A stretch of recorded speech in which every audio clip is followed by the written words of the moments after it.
Hello, everybody, and welcome to another session of Curse of Mother Misery. Tonight we're playing, at least we got Sir Asphodel, Silver Dragonborn Paladin, played by Aeronox. Hello!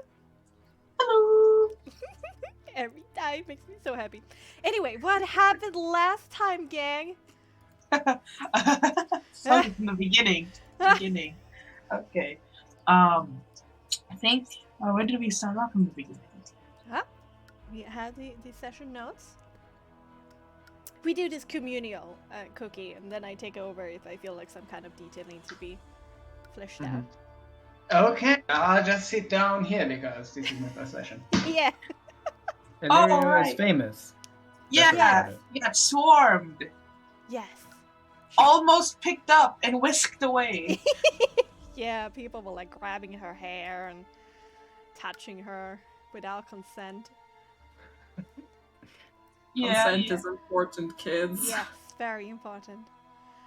She got so whisked away. She skedoodled back to the mansion. Mm-hmm. That's now all of ours. Yes. And it's her hidey hole now. And then Nyx and Kelvin were like, "Yo, what the heck?" Kind of help her out and whatnot. And then he kind of like sees out the window. And there's a whole bunch of them like watching us, like oogling at her, trying to get a glimpse at their savior. Mm. And obviously Illyria is not okay with this. No. X amount of time passes, and then Lady Wachter comes in. Asks whoa, there's all this hubbub and whatnot, thank yous and all that. And then Lady Wachter was like, you know what, I know just the thing that will make this all go away. And she makes an announcement and proclaims Illyria, not just Lady Illyria, but as a priest. Same. Saint Illyria. Might as well call her the Pope now. I don't know why this was so funny to everybody. My bones under any. Oh my god. But she Am I also a saint so I can bury my bones under the church? Maybe you should try. Now we can put her bones under the church, I'm and pretty sure then you will escape straw that way. sanctuary will be restored. Wachter also proclaimed that Illyria did not only found the true suspect of what had happened, but also she found out that this suspect was the one who attacked the Western Gate. Even Not to be funny. Yeah. Yes, exactly so. Yes, And of course. reforge relationships. It was great. Yes, and they decided to send which aid Illyria this time. did disagree with, but seeing the, I guess, how this lie might keep this from getting any worse, decided not to say anything about it. Yeah. Lady Wachter doesn't seem to be stupid, at least. Alright, Aeronox, I really enjoyed it. Please carry on. Okay. And while Illyria is dying from embarrassment, Yes. Meanwhile, Yes. Asphodel is standing guard. Not standing guard, but she got poked by Gilly for her turn on the shift. So she sits there. She's on shift. Yes. Now, poking at the fire, the campfire. And then in one of her pings of primeval awareness, she gets an undead one, the first one, and God knows when. And she kind of waits a bit. She has to make sure that it's coming towards them. So 5 minutes later, she does another one. 5 minutes later, another one. And lo and behold, it's coming towards them. And should be arriving at her location in an hour. And she's not okay with that. So she wakes up the kidnapped family she has, and informs Gilly, which is Papa of the group. Mm-hmm. Hey, undead's coming. I'm gonna go and see what's up while you guys skedoodle towards town. Mm-hmm. And so everybody's sleepy, but on their horses, getting further away. Asphoda meets with whatever spook has been following them. And lo and behold, it is Mr. Hole in the Breastplate Undead. Yeah. When we encountered the Bat Swarm incident. Zombie swarm incident. Zombie swarm. Yeah, zombie and Bat Swarm incident. I know. That's a zombie. I thought the you got bat attacked on the swarm was wagon. later. No. First of all, you got attacked by the bat swarm and the wolves, and then when you said camp, you got attacked by the zombie swarm. Okay, gotcha. The zombie swarm incident. And where apparently it was only after the fact did Asphoda realize this same hole in the breastplate man was the one that attacked the zombies, but we assumed yes. you were their leader and we attacked and ganged up on him. Yes. And he killed him, and Asphoda took his necklace. Yes. Like, wow, this is oddly similar, and then skedoodled off with it. Yes. Which is why she finds herself in this peculiar arrangement, because the hole in the breastplate zombie is looking for that necklace. Asphoda kind of talks in like a business-esque manner, but never asks for a name, so hole in the breastplate zombie it is. And the Zombo calls her, false, and she was just kind of like, yeah, you know what, you're probably right. I didn't go into this business saving people. I went into this business to save the ones that I want to save. Yes. So, but she makes a pact of honor with a hole in the breastplate Zombo that she will go south to the dragon statue and return the necklace there, because she used that necklace to stuff a note for Nyx right before she skedoodled out of town. Yes. Yeah, and so, okay, problem solved. Undead is going away. She hurries back with the group that she kidnapped, and they're not going to stop for another camp. They're just going to go all the way to the remote fishing village. To get there, she says her goodbyes. She bolsters the little boys and ensures to tell Father Lucian that he'll come. My father Lucian. Yes, if he comes back, and she'll see what happens to the place and tell Father Lucian to pick him up. Yes. If he's still around.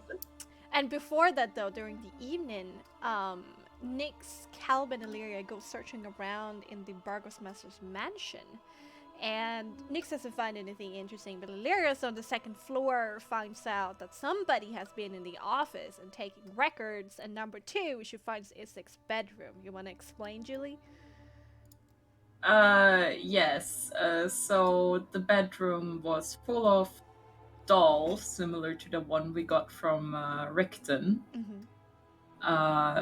which were dolls of Arabelle. Yeah,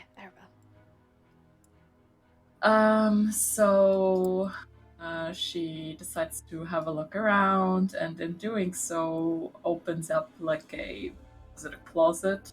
Yeah, cabinet. Or a closet. A cabinet where she finds a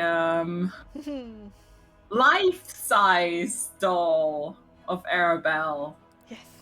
Which we are very certain is Arabelle's conserved, mummified body. Yes. So that was fun. prepped up by strings and dressed up. Dressed up, and she proceeds to tell Nyx about it, asking him, because obviously we're like, we should probably like bring her to her like father. Mm-hmm.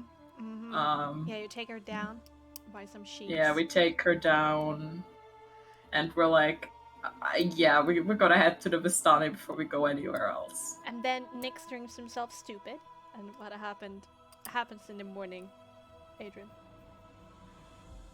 Wow. Well, some things happen.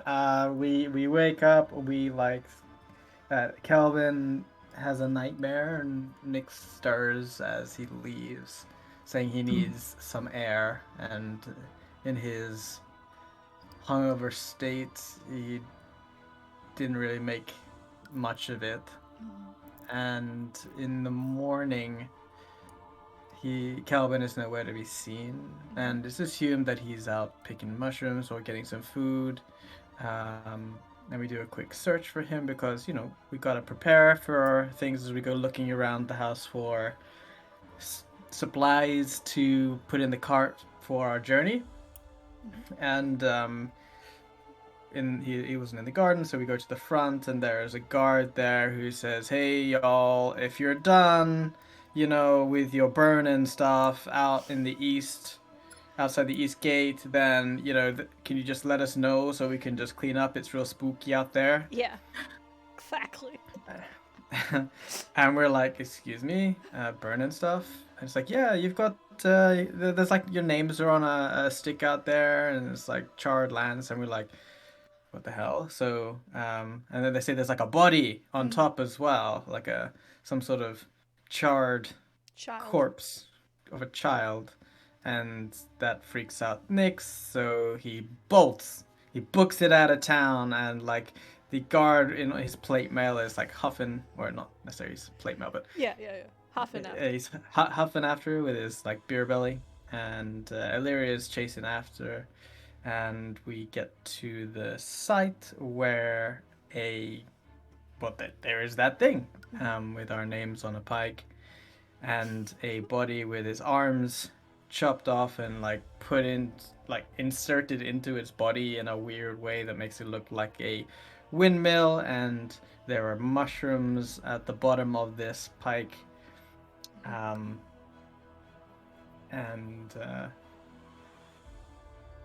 Nyx and Illyria mourn the death of their friend, and Nyx vows vengeance as Asphodel comes back from her forest walk.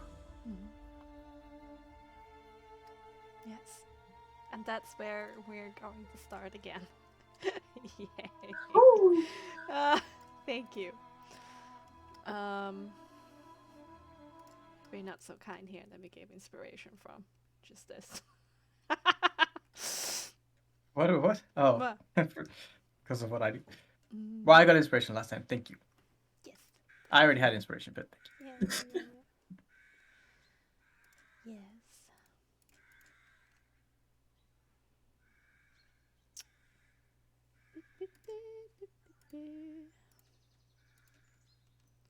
Where do we have that? This.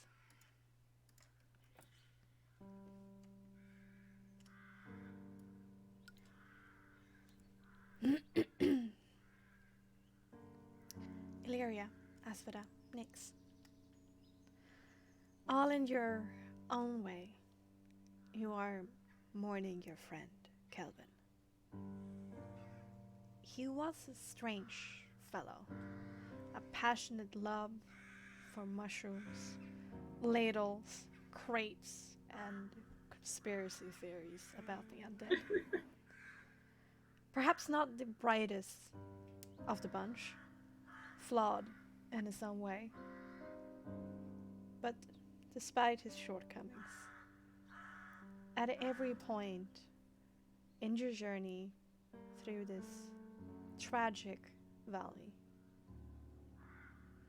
Kelvin was always there, with an encouraging word and a joke to lighten the mood. He might have been the very beating heart of your small group. He might have been a small creature by size and didn't take much place in the grander scheme of things. But his passing leaves a large, gaping hole in all of your chests. Minutes tick by. As for that, exhaustion is starting to set in for you, standing there in your armor and wearing your backpack.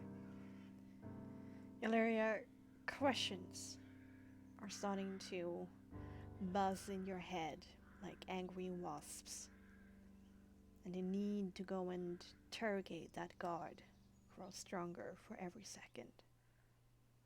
And Nyx, your tears are drying up.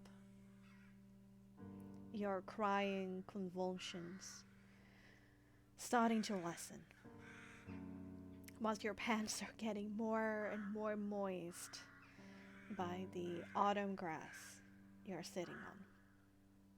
Your chill, another kind of shiver than grief, rocking through your body. The world has to go on. You have to go on. No matter how much you want this reality to be wrong, no matter how much you want to go back in time to change what has just happened. But it did. Kelvin is dead. Horribly, inevitably, tragically dead. But you are still alive. At least, for now. So, what will you do with the time that you have left?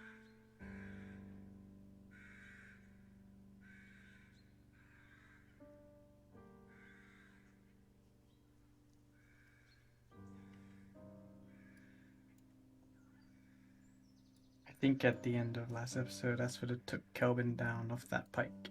Yes. Yeah, and she's still holding him.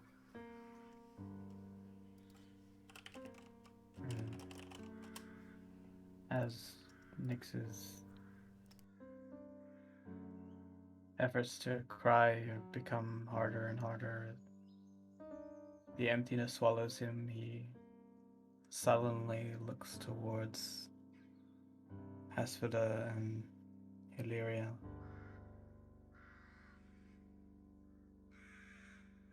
And with great effort, takes one step to get to his feet, and then another. And with tears still in his eyes, he has a questioning look on his brow.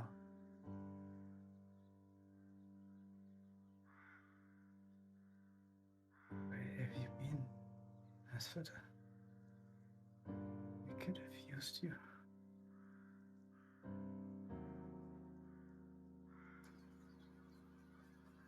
I was escorting Lottie, Gilly, Felix, and Jessica out of here. I believed that you all are strong enough to be okay. You seem to have everything under control. You knew what you wanted to do.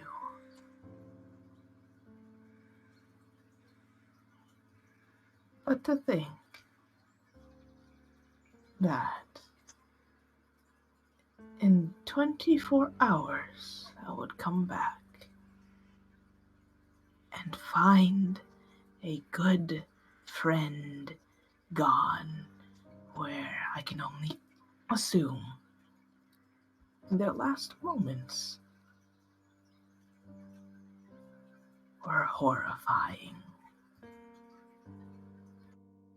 And the entire time, with the last, well, as she says the last bit, she just kind of stares into the sunken, burnt husks of Kelvin's eyes. The eyes are completely gone, burned away. There's just some soft tissue that is left. How did this happen to him? Where were you before? I thought were you not? This town still up? It doesn't seem to be broken, ransacked. And yet here, Kelvin is. How did this happen? It's only the morning. It happened during the after we got Straw to back off.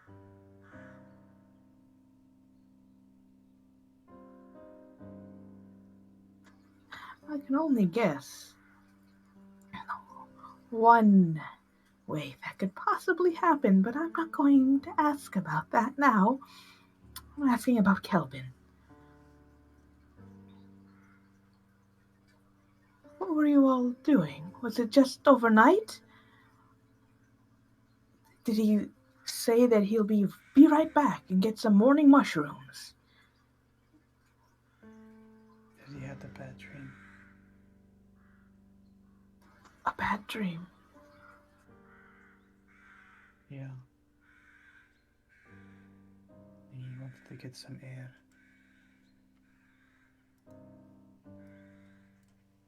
It was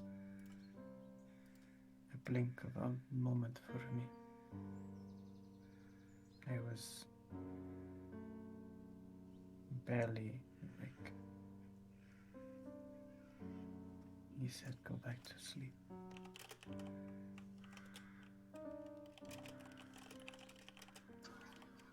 One bad dream.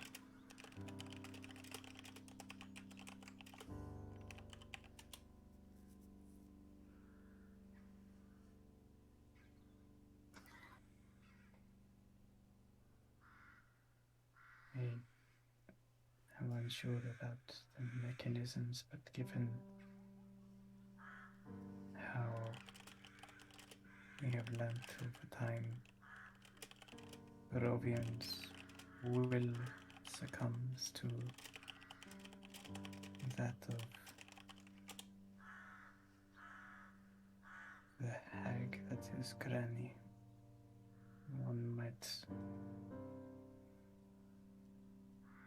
guess that she has a way to influence your dreams.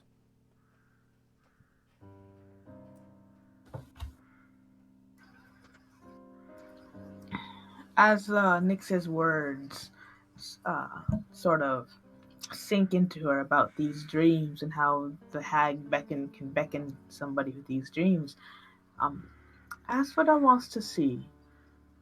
Well, what does she have to do to find out if the hag, not the hag, but if Kelvin's soul is still in this burnt, crispy body or not? Well, you can try to grab it for your own.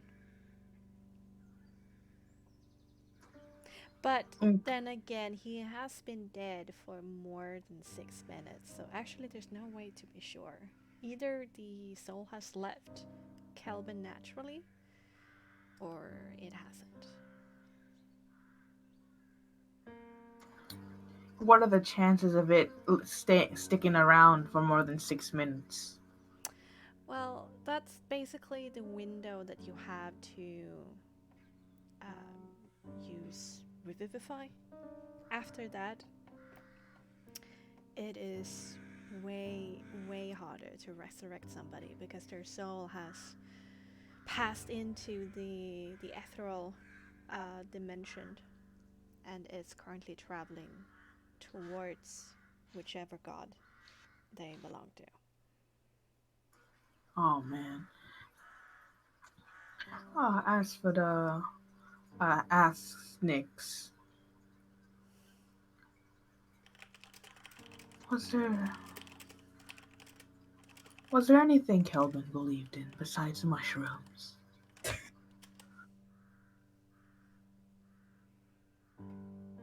He believed in me. In us.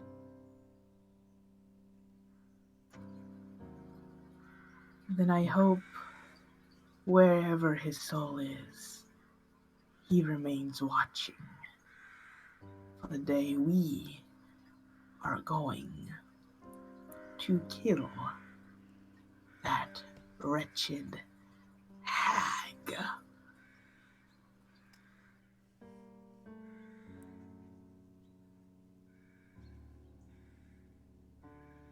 That I have no doubt. That's it.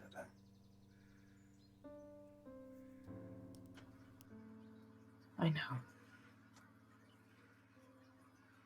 You don't happen to have your own stash of mushrooms, do you? There's mushrooms at the foot of the pike over there. Likely to be that of Kelvin had on him. Then if you could, or Illyria, I think find. at some point, a bit earlier in the conversation, has turned around and looked for the guard. Yeah, he's standing rather anxiously talking with some friends at the gates who are still like being kept open for you. So I think like during like when probably about like when Asphoda was talking to Nyx, Illyria started to make her way over to the guard. They see you approach, and he kind of ends the conversation. Before you arrive, he's looking very worried. Like, he's pissed off, like the most second most powerful person now in Balaki. She's a Jesus. freaking saint. And he kind of approaches a little bit, using his spear, actually a little bit of a walking stick. He's a bit of like an older, out of shape kind of guard. And he's trying to muster the smile through his anxiousness, but it kind of comes out a little bit crooked, but he tries his best. Bless this man. So, I hope everything is alright. Is there anything you need of us, Saint Lady? Come on, drop it. Just Illyria is fine. Yes, Saint Illyria. Okay. So, who found this display? Well, when you set it on fire together with your group, it became rather obvious to all of us who were standing guard in the morning hours. Wait, did you see me setting it on fire? Well, yes. You and your group went through the gate and then went into the forest, I saw, and we were like, what is Saint Illyria doing in the forest? But we were, Walker said that you were doing important stuff for Valaki, so we're like, she will call to us if she needs us, right? Right?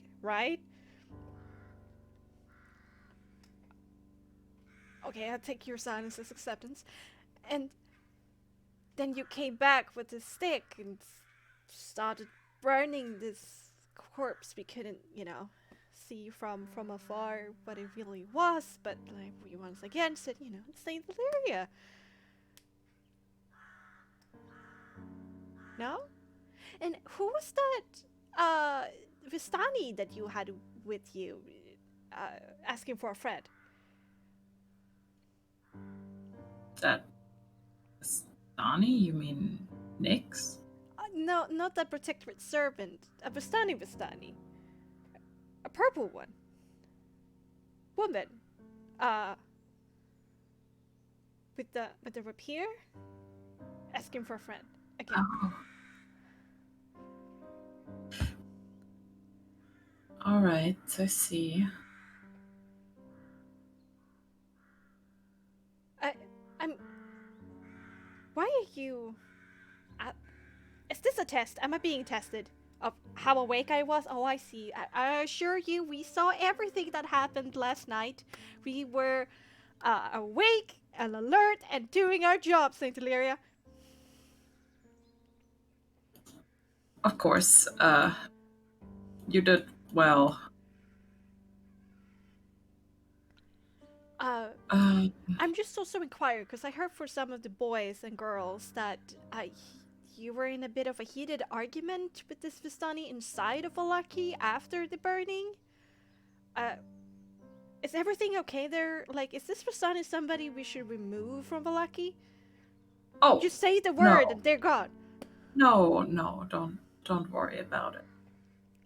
Okay. Um, So it's been taken care of as expected.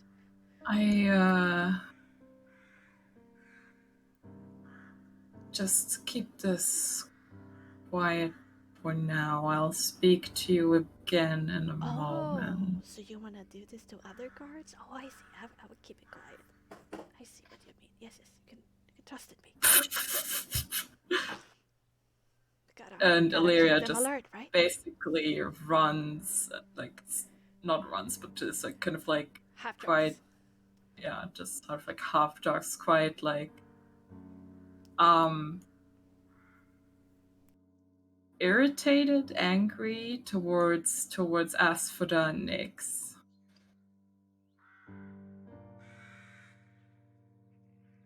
Alright, yeah, I mean, it's just like 40 meters or something. Yeah, so she's like, according to that guard, I set this on fire. What? According to the guard, hear me out. According to the guard, all of us, including another purple Vistani, went out here into the forest and then set Calvin on fire.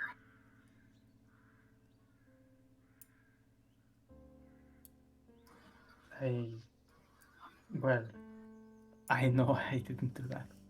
I know you didn't do that. We know Asphoda wasn't even here. We don't know exactly where she was, but nevertheless, we know Also, it's possible to fire replace memories. doesn't quite seem her style. True. And Essie, I don't know if she's even here, but or what is totally possible, obviously, but we know that Srar can do it to replace memories. So it's either that or some sort of illusion, whatever, but that explains why they think I did it. If this is the hag's work, and the hag is the one that drew Kelvin out through one bad dream, I wouldn't put it beneath her that she put up an illusion or convinced sleeping guards or very weary ones that it was us. She didn't know that I was gone, or that shoot, it was Esmeralda, right? Yes, Esmeralda. Or that Esmeralda is no longer with us. It's the fact that she grouped such an illusion. She's only going off of what she knows.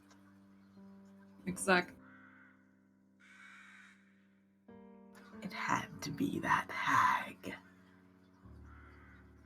And these Valachian guards are none the wiser to it.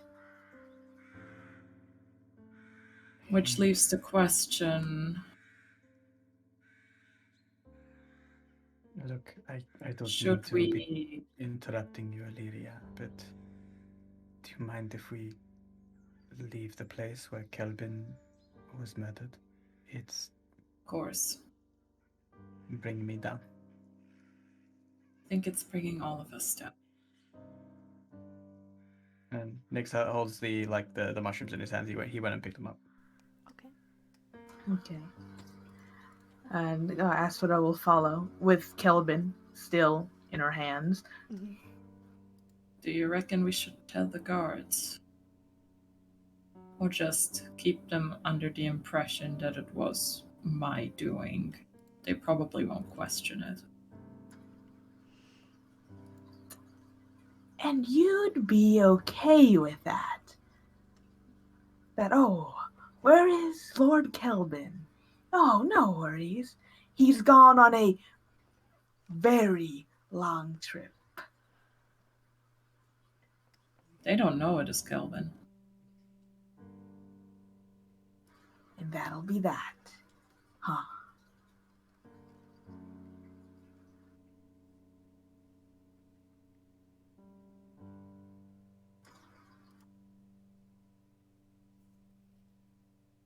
I think we might want to warn them about the possibility, but I'm not entirely sure that even matters. I'd rather not cause any chaos.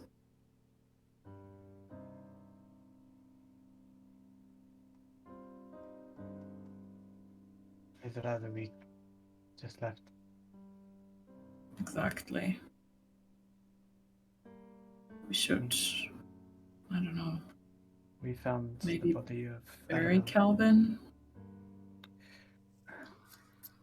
If it's all the same to you, I prefer to follow the rituals of my people. That is all right. And since we are taking Arabella to the We need Vistani to camp, take Arabelle.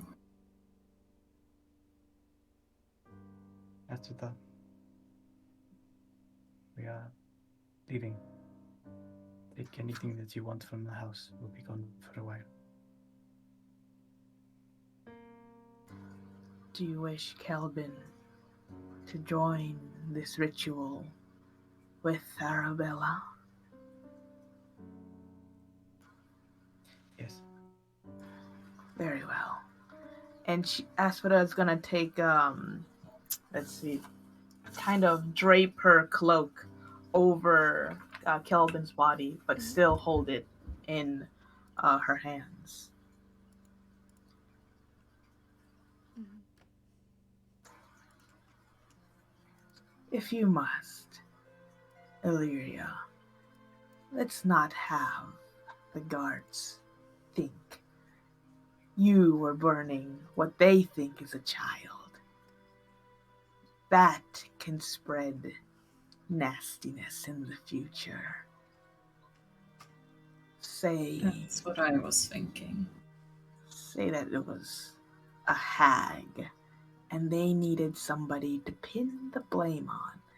That way, if Granny comes by town, they're going to shoo her away.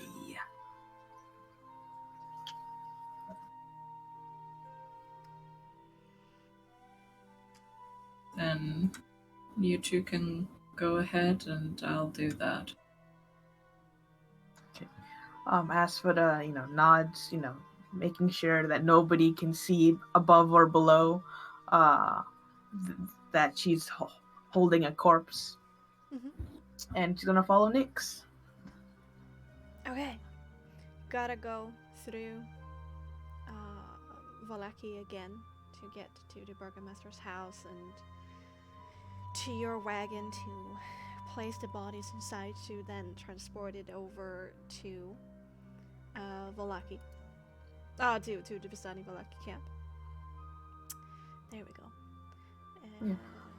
On the way through Valaki before they reach the camp, can she go to the church? Hey, I kidnapped your son. I imagine that's- that there are a number of stops that you want to take before Yeah. leaving. Uh-huh. But for now, you're traveling together as you're traveling down the east to west road towards the center of Alaki to head off into different directions. And oh yes, Cookie. Do you shit? I've completely forgot. Do you have VTT enhancement suit? I have a what? The what? Awesome, definitely. Okay, good. Do you use What Chrome or Firefox? Chrome. Okay. Do Do I need something? Do you have Firefox? I completely forgot this. I thought. I need to install Firefox. Why? No, Here. he can do it No, with Chrome Chrome. works too. Chrome works You too. just need the extension. Did you forget to tell him? Yeah, I forgot to tell him. I'm Why so do I- sorry. I am so sorry. Let's Check take your a DMs. second. I slide into your DMs. Oh my. Oh. Ooh, cheeky you. Give me a sec. No. Oh, Oh man. あなたバカバイです。 User skill. Oh, no. Okay. What is this? What am I downloading? Is that some sort It's of like virus? yes. So It's a bad. virus, don't worry about it. I'll hack you. It's Uh, enhancement mod to Roll20 that makes it more powerful and has more tools and stuff like that. And you get what Bexxy uses as animated map. No! I What? want you to see it. Okay, give me a moment. Hasn't he seen this already with the true. Death House? True. No, I wait, know. I didn't play Death House. I didn't play Death House. I don't know why is there a death in a house. His addition was me playing with him. You're okay. Wait, I had an audition? Shit! Did I pass? This is what you pay for not telling him, Bexxy. Okay, copy and paste home extensions into your %. My bad. I thought it was obvious or already fixed or As a unnecessary. requirement to play your campaign. My apologies. Oopsie doopsie. One moment, please. No. Please hold. Technical Please hold. difficulties. Yeah. While we're holding for technical difficulties, I'm making a snacky snack. Okay, do that. Eggs. Grab a blanket. Eggs. I'm really cold. Yeah, go and grab a blanket then. I already have Although a blanket. my cat is currently using me as a pillow, and she'll probably not be impressed by that. But Not be impressed. Yeet her across the room. Yeah. She yeets herself. Show dominance. Show who's alpha in this pack. Yeah. does that work for cats? Yeet. Yeah, of course. A little bit. Right back. Make him big. And when you have Okay, give him. yeah. When you finish all the What? steps, just reload the page and it should be fine. Okay, cool.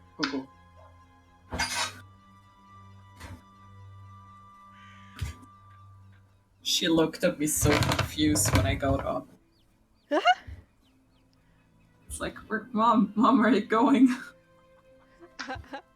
Where's my pillow? Okay, I think it works. Give me a second, I will fetch. Yeah. Please stand by for technical difficulties. Do.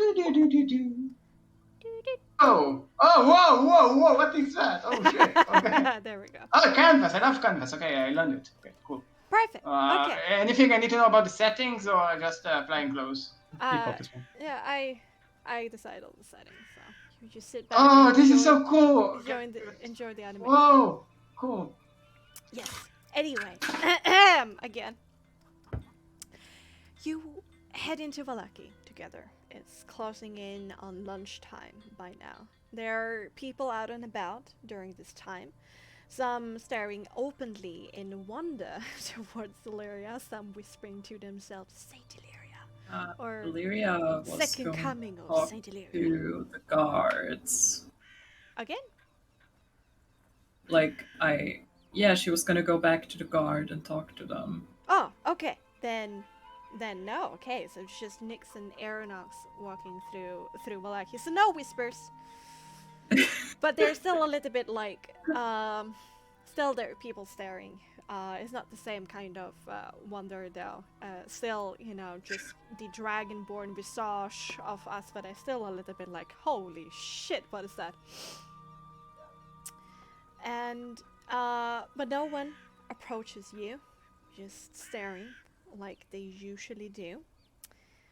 That being said, after just passing by, 4 or 5 houses on this side of Volaki, there is a ragged girl dressed in tattered clothing.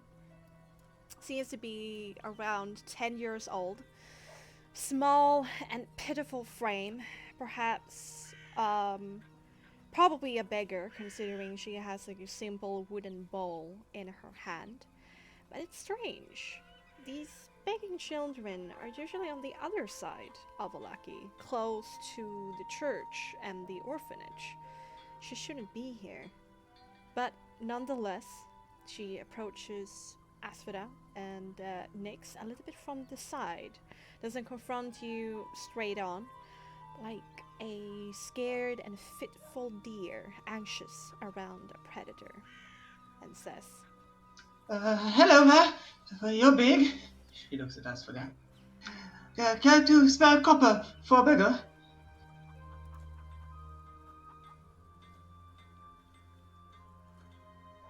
Was Asphodel back? She was making a snack. yeah, was she back? I don't I know. heard she was Yeah, I back. think She turns to the Vistani. Sir, would you spare some coin for me, please? Really not the time, girl. Oh, I can tell you a secret if you want to. Come closer. I said, really not the time. A voice changes for just a moment, and you hear, I know who killed your friend. Please, sir, just 1 coin. His eyes lift out as he was like staring at the ground walking through Valaki when your voice changes and says that. His eyes flick upwards and begin to burn bright red.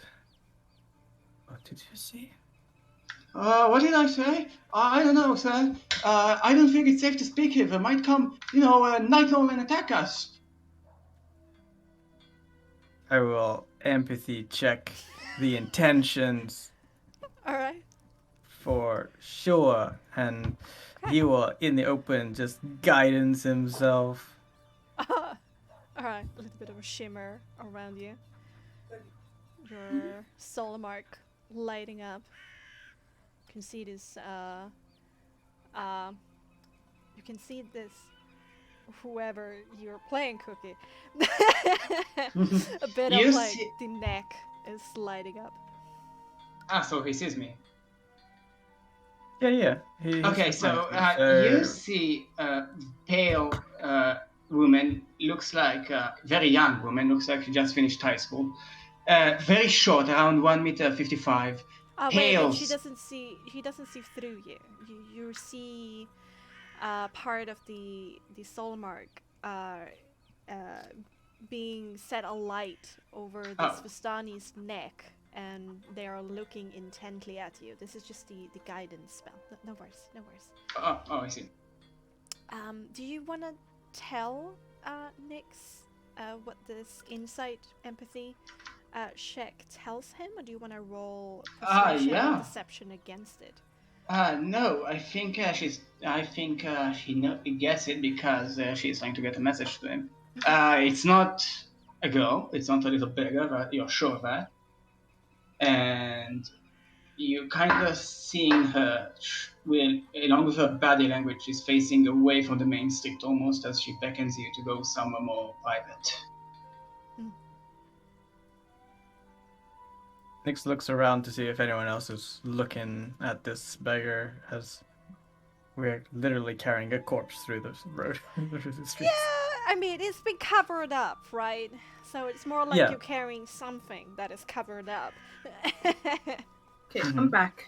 Oh, I'm sorry, Arrow. I thought you were back, so I started without you. I'm very Oh, sorry. it's okay. It's okay. Just give me a covered. good short run. So you just been walking through Valaki. Some people has been staring. One beggar girl dares to go up to Nyx. She asks for coin. Then she says something that makes Nyx take a double take, and he has stopped in the middle of the street, looking very intently at this beggar. Asphodel kind of looks at Nyx. Nyx, something the matter? Nyx is gonna try and grapple the girl, like grab her by the scruff of the neck. Yeah, she'll let you. You don't feel any resistance, and she says, "Oi, what did I do, sir? I just want some coin." And then looks to Asphodel and says, "Are you going to the house? Double pace, please." Very well. And he's gonna like drag the girl along with him, kind of roughly, you know, like almost like dragging her, like pushing her a little bit, and just like kind of as if like a guard does, but without any sort of Yeah, at first there are some people who like watch and see this Vistani treat a Barovian child roughly, but when they take like a double take, all they see is somebody who had sticky fingers.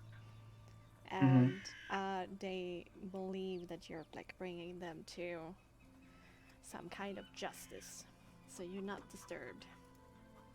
And you head towards the burgomaster's mansion,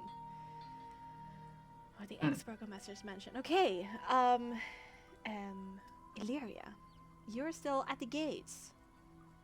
Yes, Illyria stayed behind to have to talk to the guard once more. Okay.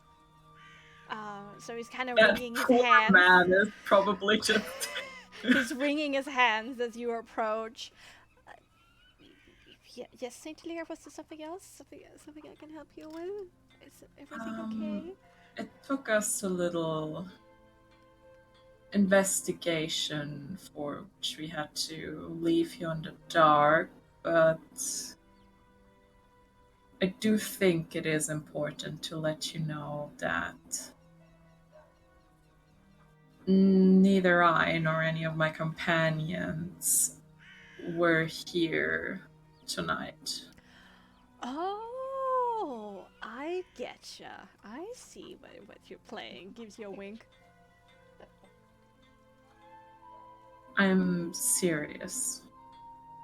Yes, of course. This is safe with me, on my honor, Illyria. You weren't here.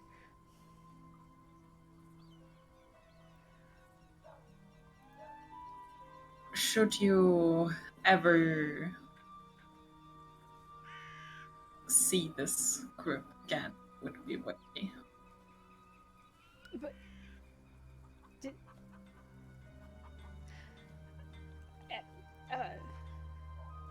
he's considering for a second to just go with the flow, to not seem dumb or confused, but he kind of gives up and says, "I'm sorry, Saint Illyria, but you have lost me.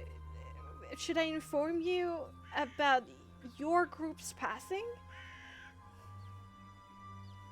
Look, this wasn't us.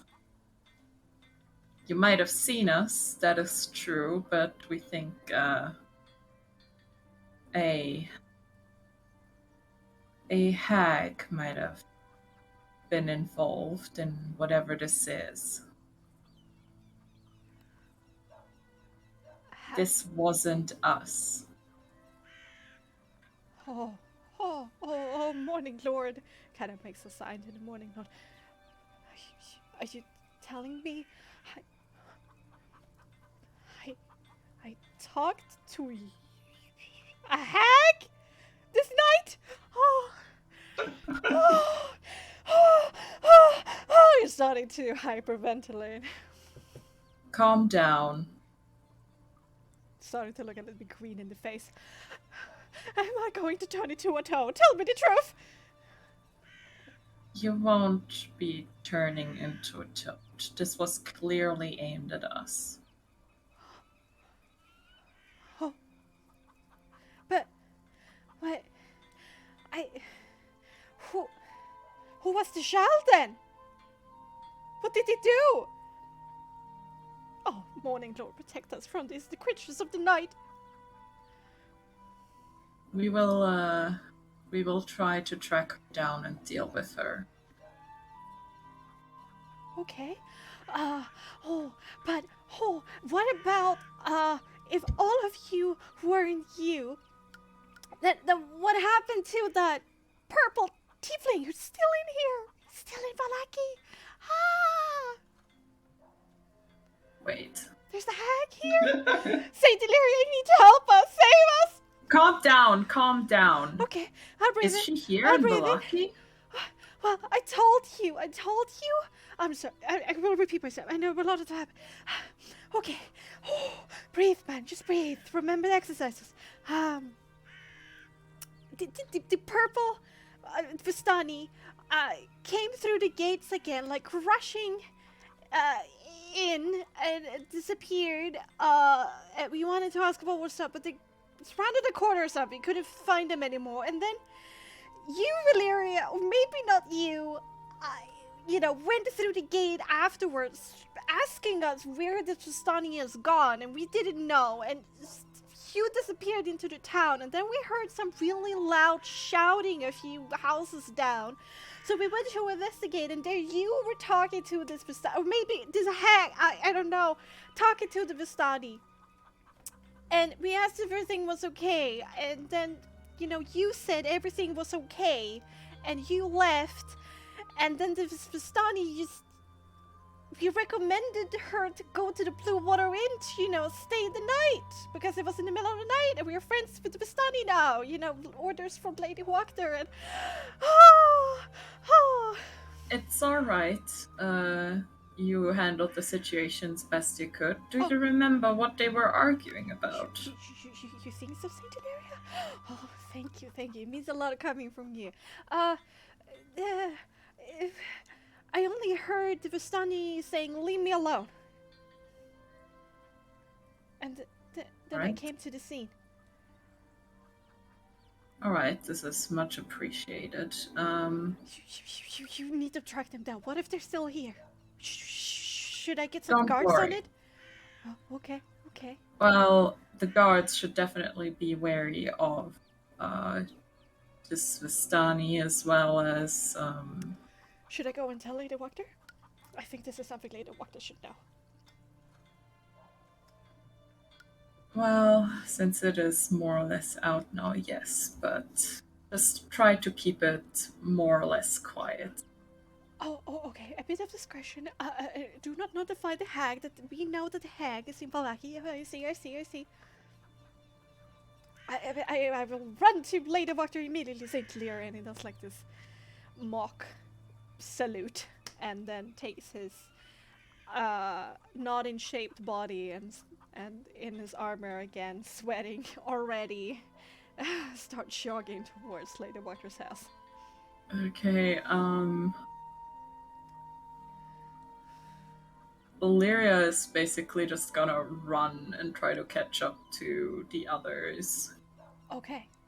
So you're gonna arrive in some time. Okay. Then, in the Burger's Master Mansion, we will go to... I go ahead of Asphoda as I dragging this poor girl along, and slam open the door and half toss her in, and as she stumbles in, he follows in directly afterwards and says, "Wait here. Don't move." Do not worry, I have all day. Should I get comfortable? Got it. There's gives her a quick look and then a second look, what the fuck? And then turns to Asphoda, gives her a third look, and then turns to Asphoda again. Maybe put Kelvin in his bed for now. Wrap him in the sheet, you know. And Asphoda, kind of shakes her head. I know a better place. Just so he'll always be on my person. And she takes out her backpack. Are you stuffing Kelvin into your backpack? What? Oh! And Asphoda has a big backpack. No. He deserves a little more respect than stuffed into where your sausages have been. I wasn't going to stuff him. I was going to gently place him. I think we're going to take the cut, and we're going to ride out of here with the bodies of Arabelle and Kelvin. Very To the well, lucky then. camp. Very well. And Asphoda is going to go upstairs, still mulling the idea of he would totally fit in this backpack just fine. Not getting stuffed, just fine. Nobody's been sleeping in the upstairs bedroom. Everyone's been in the servant Yeah, room. Nix will point to the bedroom down the hallway rather than up the stairs. It's like over here. Yeah. Gotcha. And then looks towards this girl and gives her a kind of bully-like look, goes to the door and like slams it shut. Oh, okay. The moment you do, the girl gives you a bow, and as she does so, you see that her body begins to grow a little bit larger. Her hair changes color, and you see her shape begin to transform. Oh my god. Nix cast a spell. Oh, what? What spell? Poison spray, go! It's like a reaction. Oh, jeez. Okay. Okay. Do you have to do it's a vitality saving throw for that, right? Or dex save throw? Saving throw. Yeah, it comes up here. Poison spray. Vitality. You done it. Oh no. Oh no. Give me a sec. Oh shit. Where's my character sheet? Don't panic, it's fine. Come on, it's just poison spray. Chill, man. The freaking hag is in our house. Asphoda drops Kelvin and is coming out. Yeah, you hear the Drops him in the bed gently. Yeet him in the bed. He hears the screaming. She's already out here with her I helmet. can't seem to. Oh wait, what's that? Chat. That's Twitch chat. Shit. Give me a moment, please. Where the hell did you roll? In the Twitch. In Twitch chat? 13. Yeah, nope. No, you will take 13 poison damage from a spray, like a reactionary, chuck a glass of water in your face, but it's poison instead. How's that? Is there a way to get an ally? As the shape completes its You know what? I think Illyria might check the blue water in instead. Fuck you guys. Let Cookie describe this. And you see, coughing and puking, she still transforms into what seems to be a woman, 1.55 m, dressed in this dressed in a fur robes, looking like autumn leaves. She looks very fragile, and with blonde hair, with two buns, almost like a little kid. You see that her eyes, one is green and the other is blue, and she's still puking. I did not mean to harm you, my friend. And she looks at you, and you see this form. Yeah. Fuck are you? Who are you? I will get to her, but I need you to calm down. You don't want to kill me yet? Well, we were close to doing so. Indeed. And it could actually be, you might find yourself in pieces if you don't explain very quickly. Your threats are cute, my dear. But you need me alive if you want to get back at Mother Dearest. Of course, Mother being Morgantha, the one you are hunting right now, maybe? What the fuck? Hi. Oh no. You are Granny's daughter. Oh no. That is why I wanted you to sit down. That's quite a bit to gurgitate. Nick's like clenches his fist together, goes, You daughter? And he Come will on, man. he wanna shove her to the ground, if he can. Probably fail. She doesn't Shove it. resist. She doesn't resist. Okay, it is the weakest shove because he has no strength. She has a strength of 6, so she... Oh my god, really? Yeah. Oh god. Okay, damn, someone's weaker than Yeah, Nick. she falls on her ass and basically says, please, you don't want to kill me yet because our interests align. Name's Hamartia. It's a pleasure to meet you, Nix. What the hell? Where did you come from? You know where I come from. That's not the question you should be asking. The question you should be asking is what I can do for you, and I can do for you quite a lot, my friend. If you let me, of course. Just hurry up and spit out what it is that we need, Right, yeah, need I've your literally help you. for. Of course, sir, as for that. I am looking for what you are looking, which is to get back at Mother Dearest. I know where to hurt her because, of course, we cannot really confront her directly. So I have a proposal for you, if you would listen. Only if you tell us what did Mother Dearest do to you that you want to get back at her for? Oh, where do I begin? That's quite the list, so as for that. Let's just say that recently I had a turn of heart. And I want to undo some of my mistakes. Why should we believe you? You shouldn't. That's why I am proposing a contract, a deal. That way, we both sides will be bound to whatever we decide on. I do not expect you to trust me, nor should you expect me to trust you. But our interests align for the moment, and I think an alliance might be fruitful for all of us. Prove that you are her daughter. You could be anyone. Oh, can anyone transform into this? And you see that her skin begins to turn pale. Her eyes begin to transform into what seems like cat eyes, one purple and one teal. You see a horn starting to protrude from her head with carvings looking like carvings of leaves falling in autumn wind. Turns into her true form. Her teeth become jagged.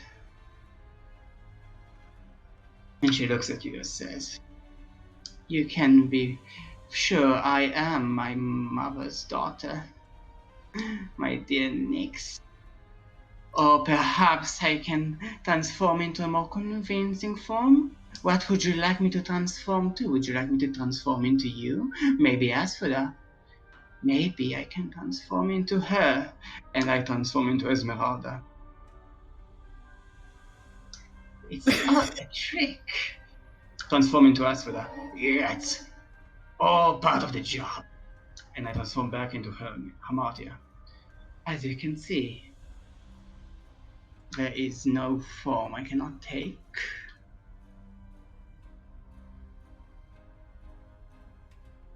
I'm not entirely sure that really gives me information as to your lineage. Well, I know about the mill.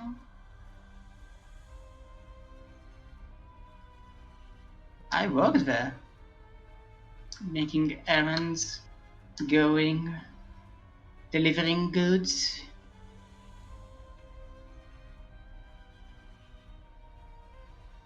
Can Nix assess? Like, he's not like telling a lie, I suppose, but more. She's being very open, but he's also super doubtful. Like, this could be literally anyone. Could be an illusion, because they were talking about illusions earlier. And he's like, oh yeah, illusion, maybe. Like, this could all be some sort of trick. Can he, like, maybe it's more what kind of thing she's doing? Like, is it a spell? Like, some sort of innate soul magic?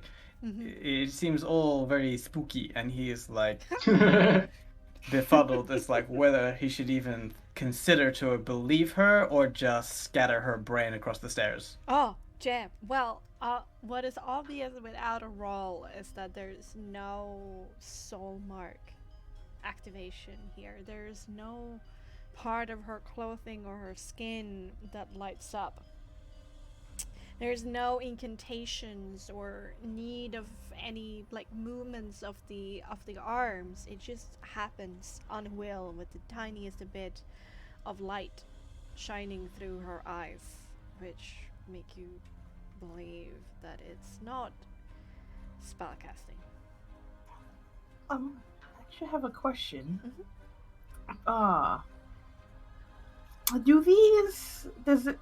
Does Hamarthia's kind of personality so far and her abilities and how she kind of talks, given daughter of Granny, is this somewhat does this have the hints of Fae? Like, does it remind her of what Fae creatures can do? Because I know that is a favored thing of Boreas to be against. That's very true. Fae usually have these various trick effects. One of them could indeed be to change your appearance. That's what they are, all tricks and no actual substance, according to Boreas at least. Would it be plausible that along the way, when Nyx was with Kelvin, over a pot of stew, like before even meeting with the party, sure, like Kelvin would have told stories about, like, ludicrous stories that Nyx took for us, like, with a grain of rice, so to speak, about the possibilities of what a hag could do? No, that's probably happened. Make me an intelligence check to see how much you recall about those stories. Because Calvin talks a lot. Yeah, and to like split out what is complete conspiracy versus actual fact. Yeah. Just a straight intelligence roll. Yeah, to recall. Oh. Yeah. There was a lot of things he said, and you kind of had a little bit of selective amnesia. Or it could be that I know, like, all of it sounded plausible. Oh, yeah, you're not sure. Absolutely not sure what is true or not. I mean, you could just kill me right now. That'll be fine. But then, again, can you really miss out on a chance to gain what you want? You can't take her, not by force. None of us can. But there are other ways that I know of, and you don't. Can you explain what she's wearing in her true form? Maybe there's something there that links to, like... Yeah, you see fur, you see her robes made out of fur in this almost orange-yellow autumn tone with it. And you also see this fur cloak, almost dark green, so she kind of resembles like a tree in how she is dressed. You see a circlet made out of straws that covers her head, and it even you see some vines actually go up on her head to the horn that she has on her left side of her head, and two buns with ashen hair. Would the She- clothing like be similar to that of what maybe we found in the windmill, or Oh. is she wearing some kid's Dead ex clothes? Yeah. You can probably see, but this is, you see, like, that it's not a usual. It's not usual Barovian dress code. Oh no, that's for sure. There might be some part of the clothing that could have come from some Barovian source, but it has been remade into another shape, another culture. Okay. I guess I'm just reaching for things that would link, like It almost- specifically link her to the Like, windmill. the style yeah. seems almost like an amalgamation of handcrafted chaos and standard Barovian clothing. Mm. What you can tell though from her visage, if she is not playing around, then this is not her true form. But if it is, if you assume it is, extremely white ashen skin and hair ashen white, unnatural for a half elf or any other race that you've seen, and then those two eyes in a color that you haven't seen a half elf have either. No, I think he's already aware that she isn't like anything else, but at the same time, that doesn't mean she's Sure. who she says she is. Just different. It's built different. I'm just being different, okay? Stop the interrogation, please. Illyria, you come up at this point and see that the doors are kind of closed, and you're hearing the sound of Nyx and Asphodel and a third voice talking inside. Yeah, Lyria will kind of like come in. Yeah? Nick startles and poison spray. Yeah. Oh. Nice. Perfect. I drink to that. Poison spray. Are you sure? yeah, he's spooked as fuck. Alright! Illyria, what's had to say? Oh boy. Vitality is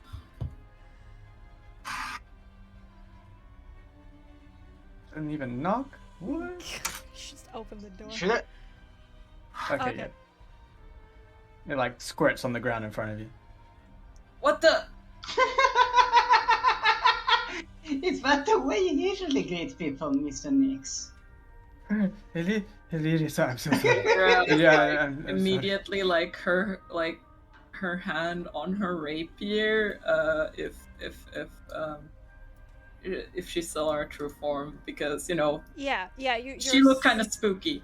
Yeah, you're staring at this 1.5 adolescent woman question mark with this weird gray skin, this weird horn in her in her forehead, and the two eyes, and she is laughing at you. Illyria kind of like quickly closes the door and sort of like draws her rapier. It's like, what is going on? I'm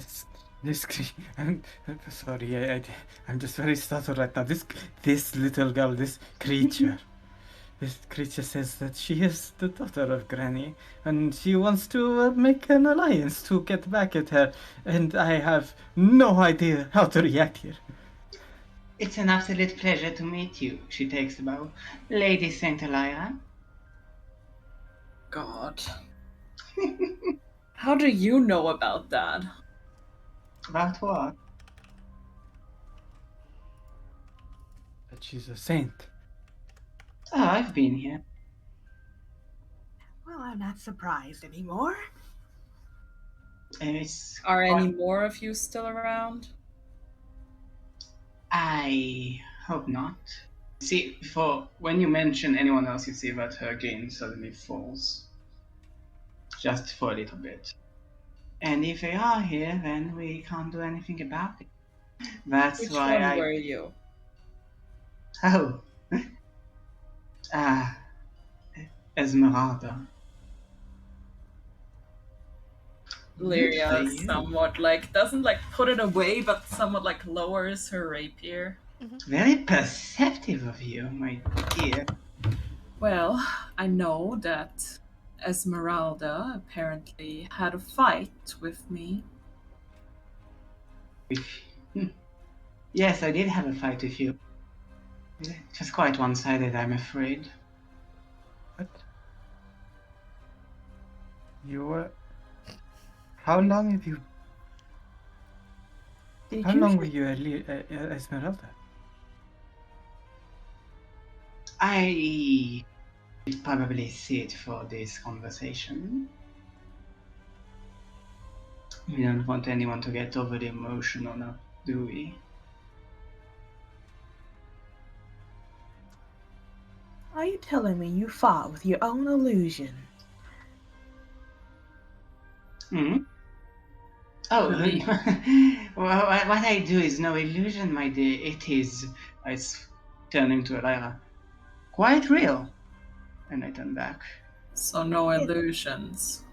I understand that bit. It can only be one of her, so one of them is real. But if she's having an argument with herself, and there were two people seen... Well, no. What? Oh, I'm afraid you're missing the point, sir. As for that, there were no several views. There were me as Esmeralda, my dear sisters, as you and her, and dear mother as him. And So- I assume you had a little fight while you were in those rooms. Yes, we had a bit of a falling out. And here I am, beseeching your help. So you and your sisters and your mom last night whisked Kelvin away, and all of a sudden you had a change of heart in the midst of it? What is this, before or after he was burnt to a crisp? You see that her bravado falls for a second.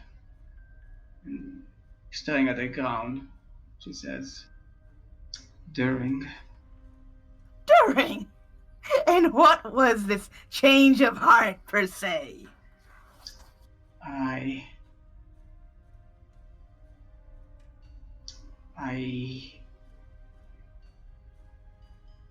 I did not think. I did not think clearly until then. You did not think. Asphoda is going to come over to her and just grab her by the back of her neck. Well, You're coming with me, the one who does not think. I suggest that you let me go. Was I the suggestion suggest- on Oh. No. Oh yeah, okay. So now writing symbols of some trees light up in a it was a teal light? Pinkish Yep. o- pinkish teal light. over her horn, and Asphoda, I need you to do a saving throw for me. Oh, alright. Wait. What's my DC? Shit! Yeah. Ah! No, It's no, okay. no, Oh my god. Don't panic! It's okay. Ah! It's okay. I'm so glad I'm not the only one who panics anymore. I mean, it is my first time playing Frostmark as a character. Yeah, no worries. On the fourth page, It's in okay. the top bar, you got your Page spells. top bar. Okay. You need to make a 15. Okay, what save? Give me a sec. I think it's composure, maybe? Probably composure. Let me see. Maybe it's...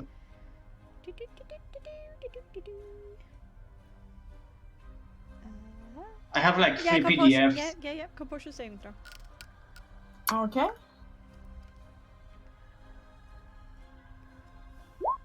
you make it. Yeah, she's very good at composure.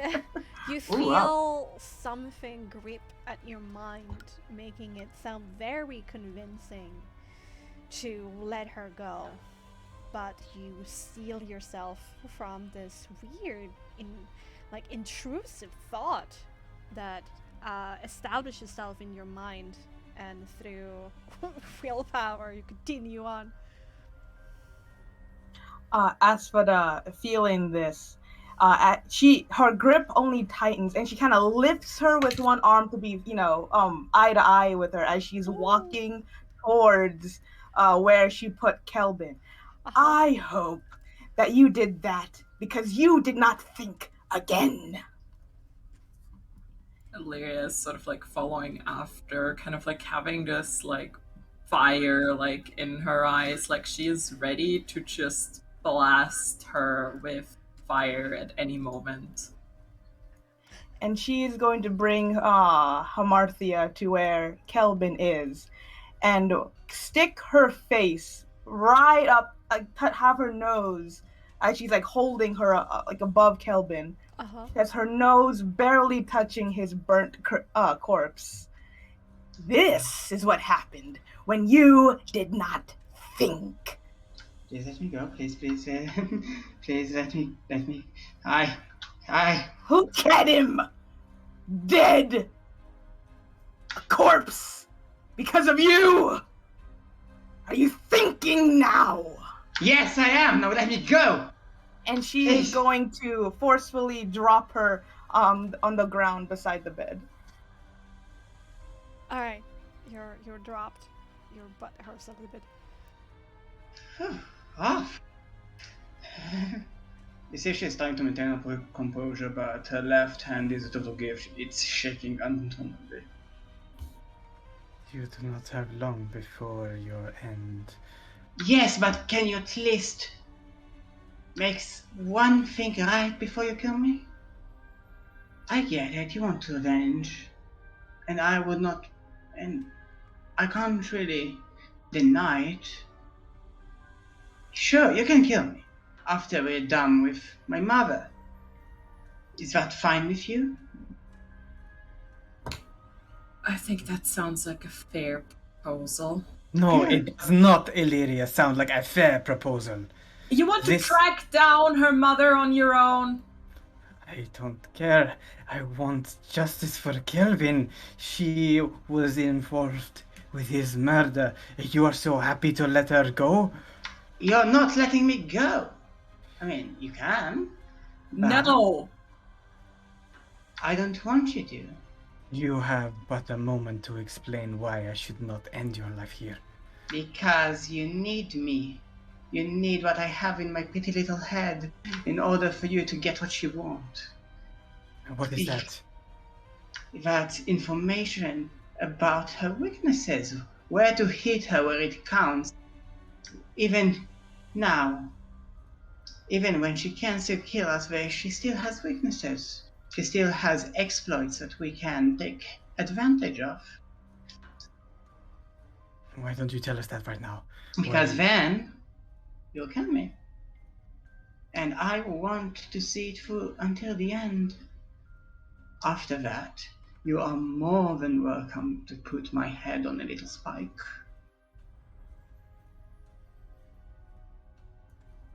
You think I came here knowing that you might probably kill me, just so I can play with you? You think I came here all the way knowing that you might as well kill me right now? Because I am not committed to it? I understand your rage completely. Do you? 15, do I make it? Yeah, your soul check succeeds. Oh, so get back in there. Aranox, you said something. Oh yeah. Can Asphodel make a kind of an empathy check to see if she is very resolute and wanting to see dear Granny die. Okay, yeah. Make a empathy composure check for that. Okay. How good it is. All right. And I swear, if it's not good enough, I'm gonna use my inspiration for it. Oh, Jesus. This is very Valeria important. Is, like, very much trying to discern the same. That's right. Yep. Shit. Can I read? Yeah. It's both in that one. Oh, wow. There's 3 3 that ones in that? ones, and then Jesus there's 2. Yeah, you can use your Christ. inspiration. You can use your inspiration. Damn. Okay. How do you guys roll like this? I want to roll like this as well. I'm just Macros. We can talk about macros later. There we Okay. go. 26.5. Oh, okay, 26.5. Shit, okay. When she's talking about killing Granny, you don't hatred particularly coming from her, but you do see in her eyes a mixture of regret and determination. And what you see the most is when you held her against the charred body, you saw fear and regret mostly. But you don't get a sense she is bluffing you right now. She is not in her playful front that she presented to you at the beginning. It seems like you managed to get her barrier down just a little bit. Okay, so okay. And you said that it wasn't like hatred, but determination to see her dead. Yeah. Okay. Asphodel takes a deep breath and slowly releases it as little bits of like frost kind of leave her, and she turns to Nyx. I hate to admit it, but she is very dedicated to seeing dear old Granny dead. That look on her face did not lie. She truly does regret doing without thinking. Unfortunately, I know when we have met our match. If we want to see Granny and all of these sisters dead, her daughters, best course of action is to bitterly bite that sense of hatred towards her, save it for later, and use it to track Granny. And otherwise, probably impossible to track creature. Just think about it. How can we ever find her? Where do we even begin amongst all the other tasks we must do? I understand, Asuda.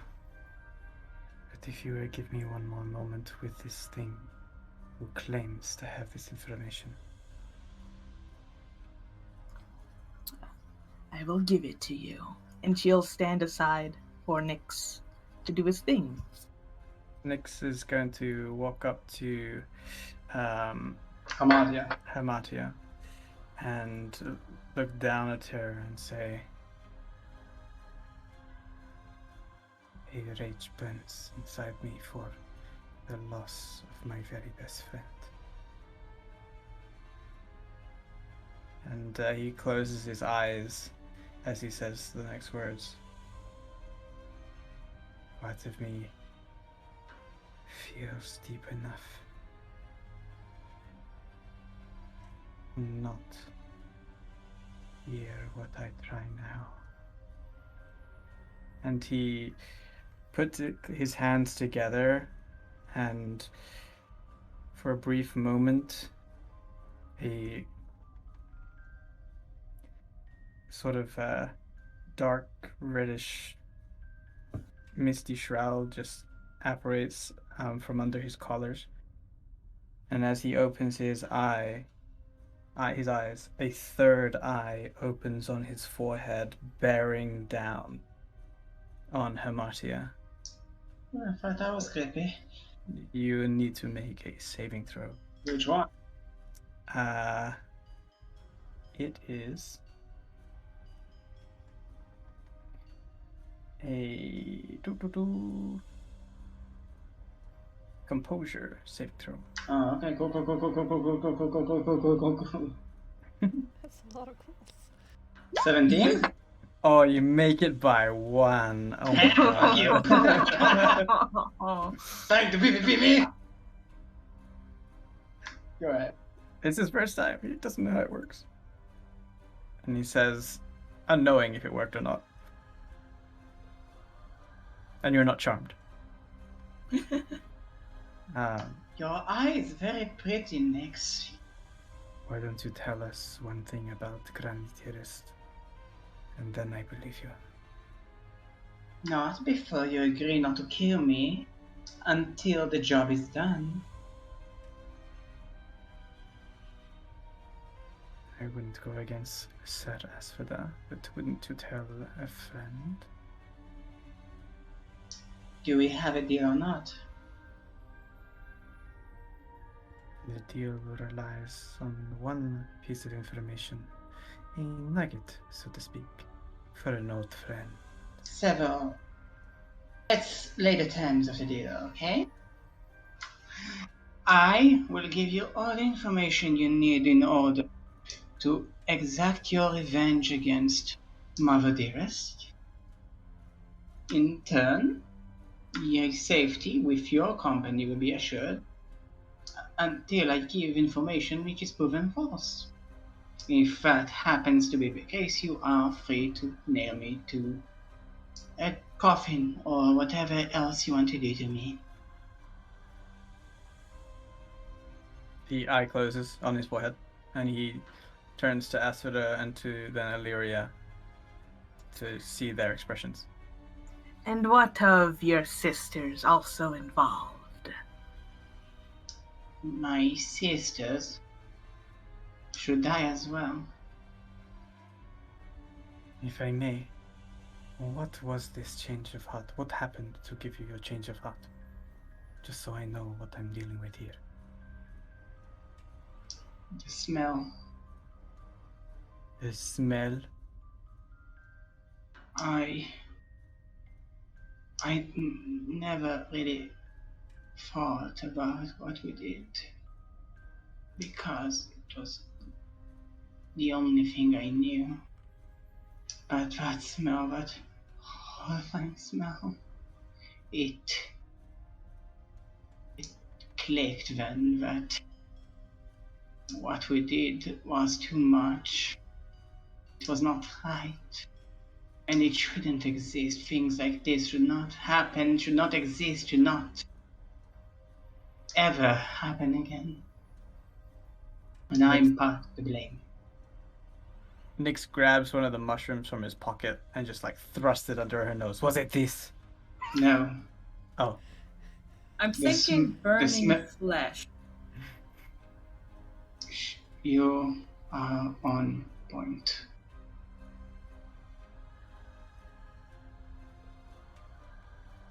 So, Does Illyria see that sort of like determination as well? Since No, you see just regret now. You see regret and trauma. I meant like during earlier, because like I don't want I want to roll too. Yeah. Yeah, I mean, you did saw determination, but since you didn't roll, you're not entirely sure about it, but you did see some determination. Okay. so let me get this straight. You tell us where Granny is and your sisters. I will tell you something better. Something better than where they are? Yes? I will tell you how to hurt them. Right. Where they are, how to hurt them, how to kill them, their weaknesses, everything. Everything that I know, of course. And in favor, we just don't kill you, and you are there to watch them die. I am there to help them be killed.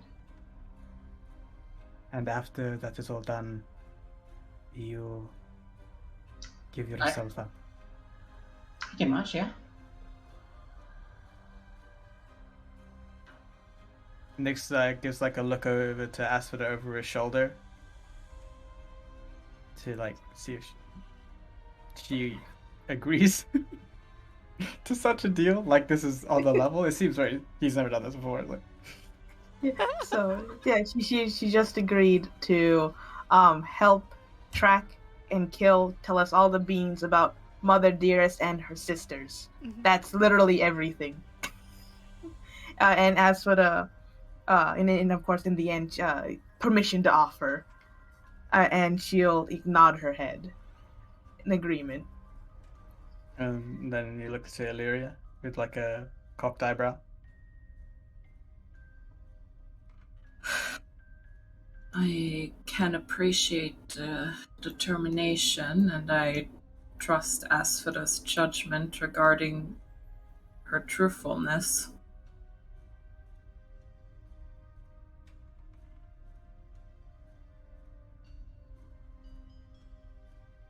But Nyx looks. Go ahead. one little thing, because she did do something to me that put in perspective. We do this. We kill Granny. We see it to the end. And also, you don't, while on our journeys, you're not permitted to attack us with willing intent to harm us. Of course, willingly harm us. That would kind of be the point of our agreement if I do that. I wish no harm to come to you, and I am more than willing to agree to this term. And if this is a trap, well, Where he you coming? fishes out of his bag and pulls out the 4 arms that they found in the reclamation center. What? What? What is that? Like the digging tools, like the arms that were turned into. Wait, why did you take that with you? What am I seeing exactly? You see. Oh, sorry. You do. Go ahead. Oh, no, you mean it can be you.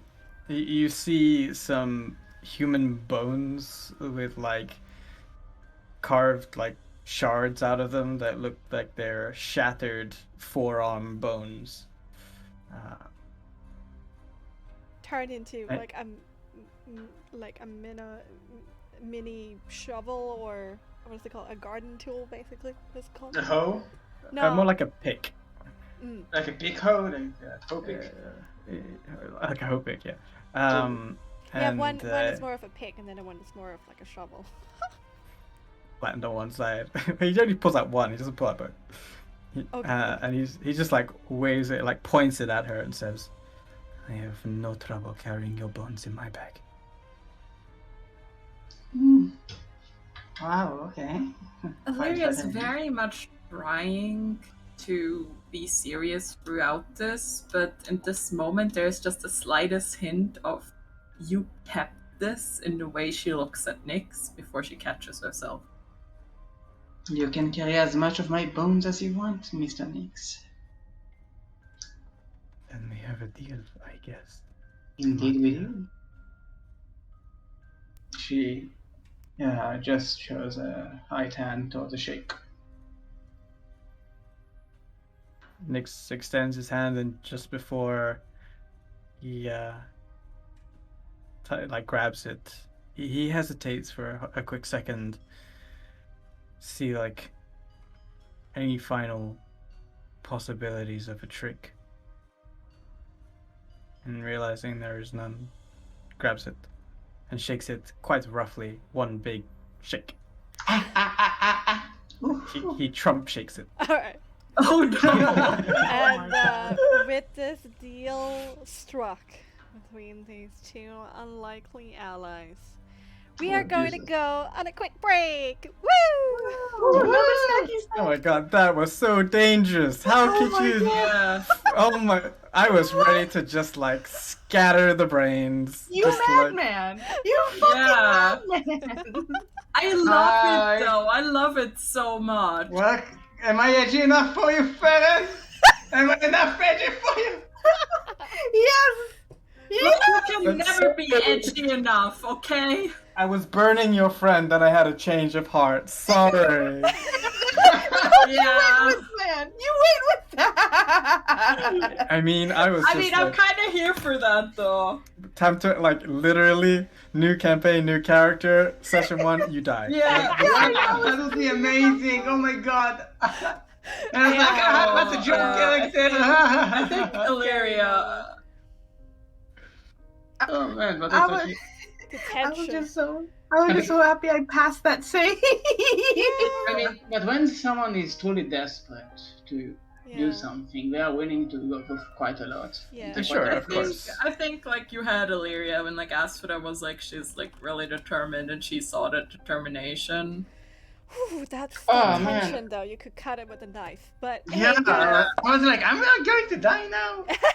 do it, Fine. I mean, I was this close. I mean, Illyria was about to straight up just cast burning hands on you until she's either out of souls or spell slots. It's fine. That's what I had like. her, though. That's why I had like the single idea of to just punch her with the smite to see if the +5 kicks in or not. Hey, here's the positive part. It can only be uphill from here. It's not I know. possible. Thanks for not killing me. Also, Illyria still wants to talk to Nyx about what the fuck is going on with Oh him. yeah, we will have more time to do that. But first of After the all, break. I want you to refill your glasses, get some more snacks, empty your bladders, do some stretches, Well- and come back happy. I think I have chocolate milkshakes. Guys, so thank I'll you for be not right back. killing me in session 1. I really appreciate it. It'd be like the shortest character ever. Oh my god, that.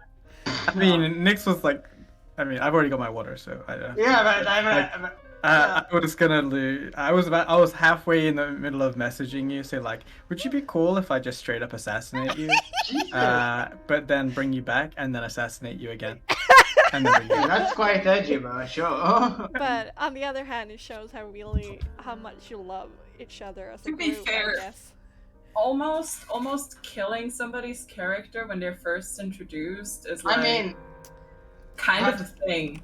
that's like such a difficult angle to come for a character. Yeah, it's yeah. I mean, Like, there, most there of the was time- no good explanation for what happened. Yeah, most of the time it's like even if you didn't like even if you weren't involved in burning like a former party member, She was complacent. it's like even if you don't have that, players will try to murder the new character. Yeah, and so it's kind of a ballsy move to come up like, hey, I killed the Yeah. next last character. Yeah, Hi. and I then love your the attitude, concept. Nice to meet you. your attitude around it as well.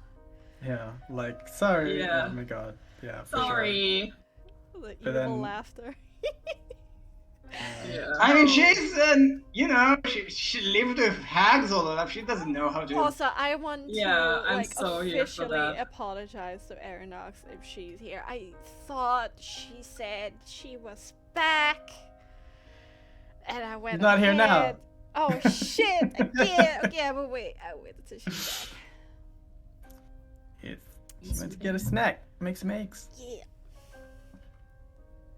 At least do some stretches, get the blood pumping. Oh man, you guys are so good. Uh, I managed to keep up. Oh man. Good too. no, Sure. Theron is.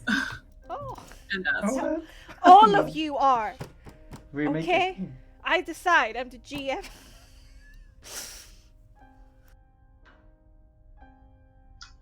Oh man.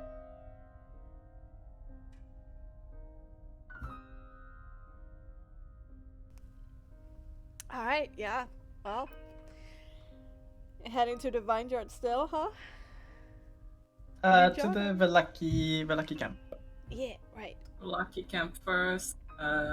You also need to go to the church and. Yeah, also presume you wanna go. honestly, like you might Bring out your have dead. like this whole thing, like we're not going anywhere other than the camp and like shouting at each other probably. Well, I mean, I don't have popcorn, but I will metaphorically eat some popcorn and lean back, I guess. It's okay by me. Take a bit of a break. I just wanted to do something, but I forgot what. I don't know. I'm back. Welcome back. Something Welcome about the back. blue water inn, perhaps? Oh no, no. No, That was out of nothing to do with the game. Okay. I just wanted to do something, like I was opening up something on my computer, and then I was like, wait, Oh, why am okay. I doing this? What do I want to do? Arrow, I wanna say I'm sorry. I thought I heard you said you were back, and that's why I went ahead. I'm very sorry. Oh no, it's okay. I knew it was like I was like making my snacks like, oh, I have to cut this. I gotta slap this in, spread it around. Okay, good. So it's okay. It's okay. Good. I was like, ah. Okay, well, if everybody is present and excited, then we're just gonna go ahead. After the very harsh handshake, there's a little bit of an awkward silence that falls upon the room. The shard corpse of Calvin visible on the bed. What do you want to do? So, what do you know about the pies? Just so we're on the same page. They're made out of children. Yes, that is one thing. But do you know the facts there? Perhaps that disgusting mother's milk? No. I would That's, rather not talk, actually. And Illyria just kind of looks at Marcia and is like, It is quite what relevant. is mother's milk? It is quite relevant to the conversation. You understand soon why. Why? Why is it relevant here? Oh, because it is so addicting. I mean, you can eat one pie and then miss it for, like you miss your lover. Oh, we know about that. And Illyria somewhat looks over towards Nyx. And Mother Dearest sinned and ate those pies. You're not telling us anything that we don't already know. But do you know she's addicted? To her own pies. Mm-hmm. So are you saying that if we were to waft a pie in front of her face, she can't resist it? That. And I know where her stash is. And she can't make new pies. No, you take care of that. I see. Now, isn't that quite the weak point? That is true. So you're saying we take her stash and lure her with the scent of pies?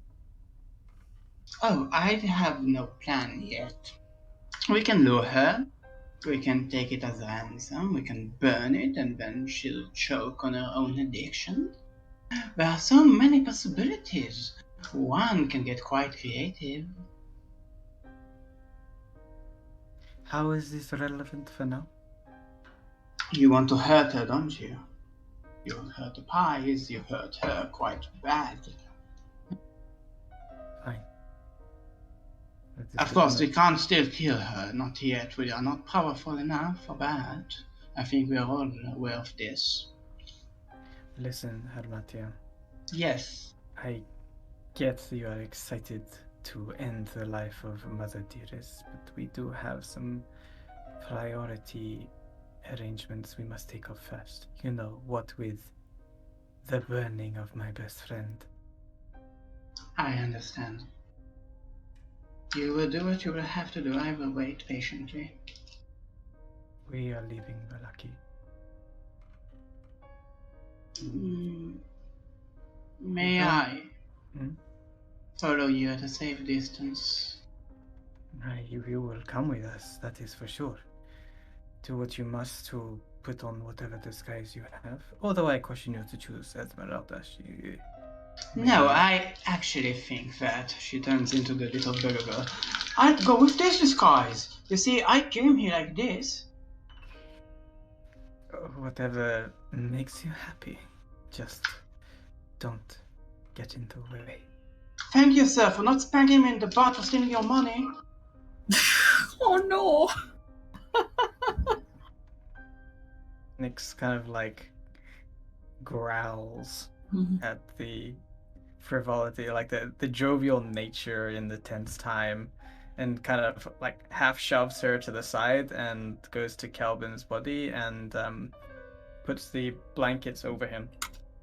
She gives you like the quickest wink and she says, I'll see you outside the gate, sir. Thank you very much. My God. Oh, I love this character. Oh, this character is amazing. Alright, so you just leave as, end your disguise and you head outside of the gates of Balaki to wait for them? Yeah, She's going as the beggar girl. Yeah. Yeah, but she will switch her costumes. She entered one of the alleys and she'll switch to what's the most common race? What's like the most incognito race in Wallaki? I mean, different laborers of different kinds. Yeah, so she'll dress up to like a Cockney farmer, like the ones that goes, "Oh, Witcher!" in like the Witcher games.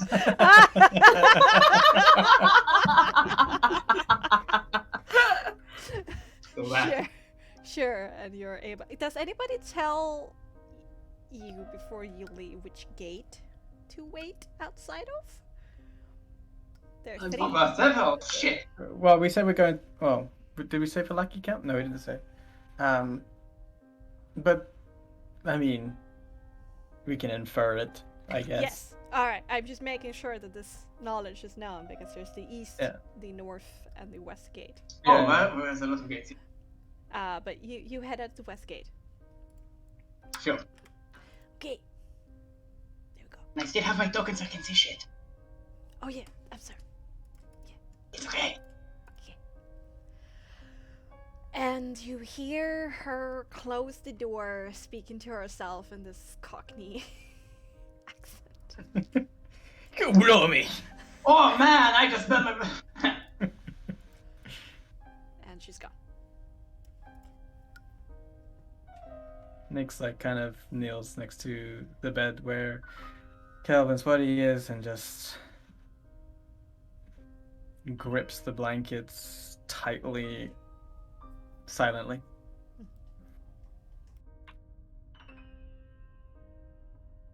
Did we really just do that? We really just did. I don't think I need to tell you how bitter this taste is to me. No, you don't.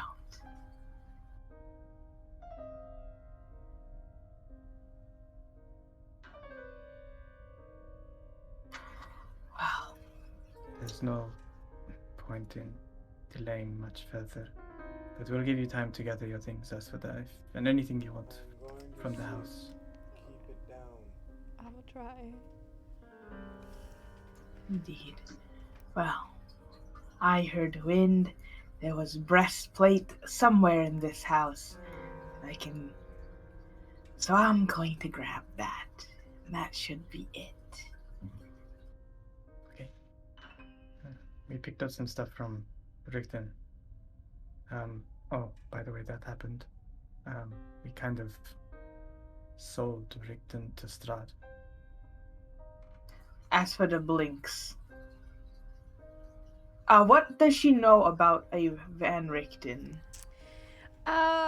What you know is that there is a Rudolf von Richten who is this legendary monster hunter from the Protectorate that has worked with the Argent Purifiers and the Copperbeards, sharing a little bit of his information. He's not really military man, it's more of a civil organization where he has cleaned up certain parts of the Protectorate from monsters of different kinds. But he disappeared for, some time ago. And next you heard about Ericton was from Strahd, who said to Illyria during the dinner that if you ever need my help or to contact me, then find Ricton in Balaki. Oh, Yes. Asphodel blinks. As the cogs start to turn, and you kind of hear her sucking a breath through her teeth. It just goes, I see, and that is how Balaki is still standing, isn't it? Yes. He deserved it as well. He killed He the offered Vistani. himself.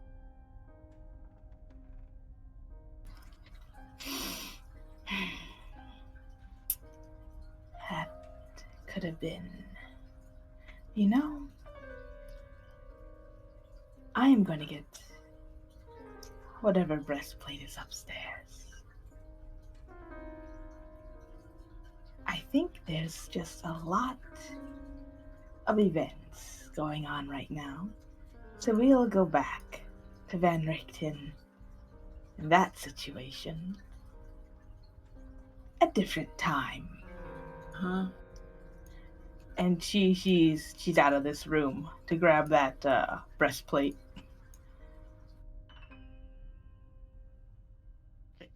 I expected. Perhaps Shiro will come around. Oh shit, I was muted. As for that, you go upstairs, go down that gallery of paintings. Eventually, you find the master bedroom where there is a breastplate attached to a bit like of a mannequin. It's has this cloak attached to it. It's looks rather fancy, but indeed it is fitted for a big gut and a shorter person than what you are. But you're able to junk it, and if you find somebody that can fit it for you. All right. She'll definitely take a little quip on the belly of this thing and just kind of mutter to herself, "Yeah, disgusting cretin." And then she'll just go and Nice. take the goods. What? And she was told that oh no, she doesn't know what Arabella is yet around here. No. She's been taken down though, I think. No, you left her in the upstairs bathroom. Yeah.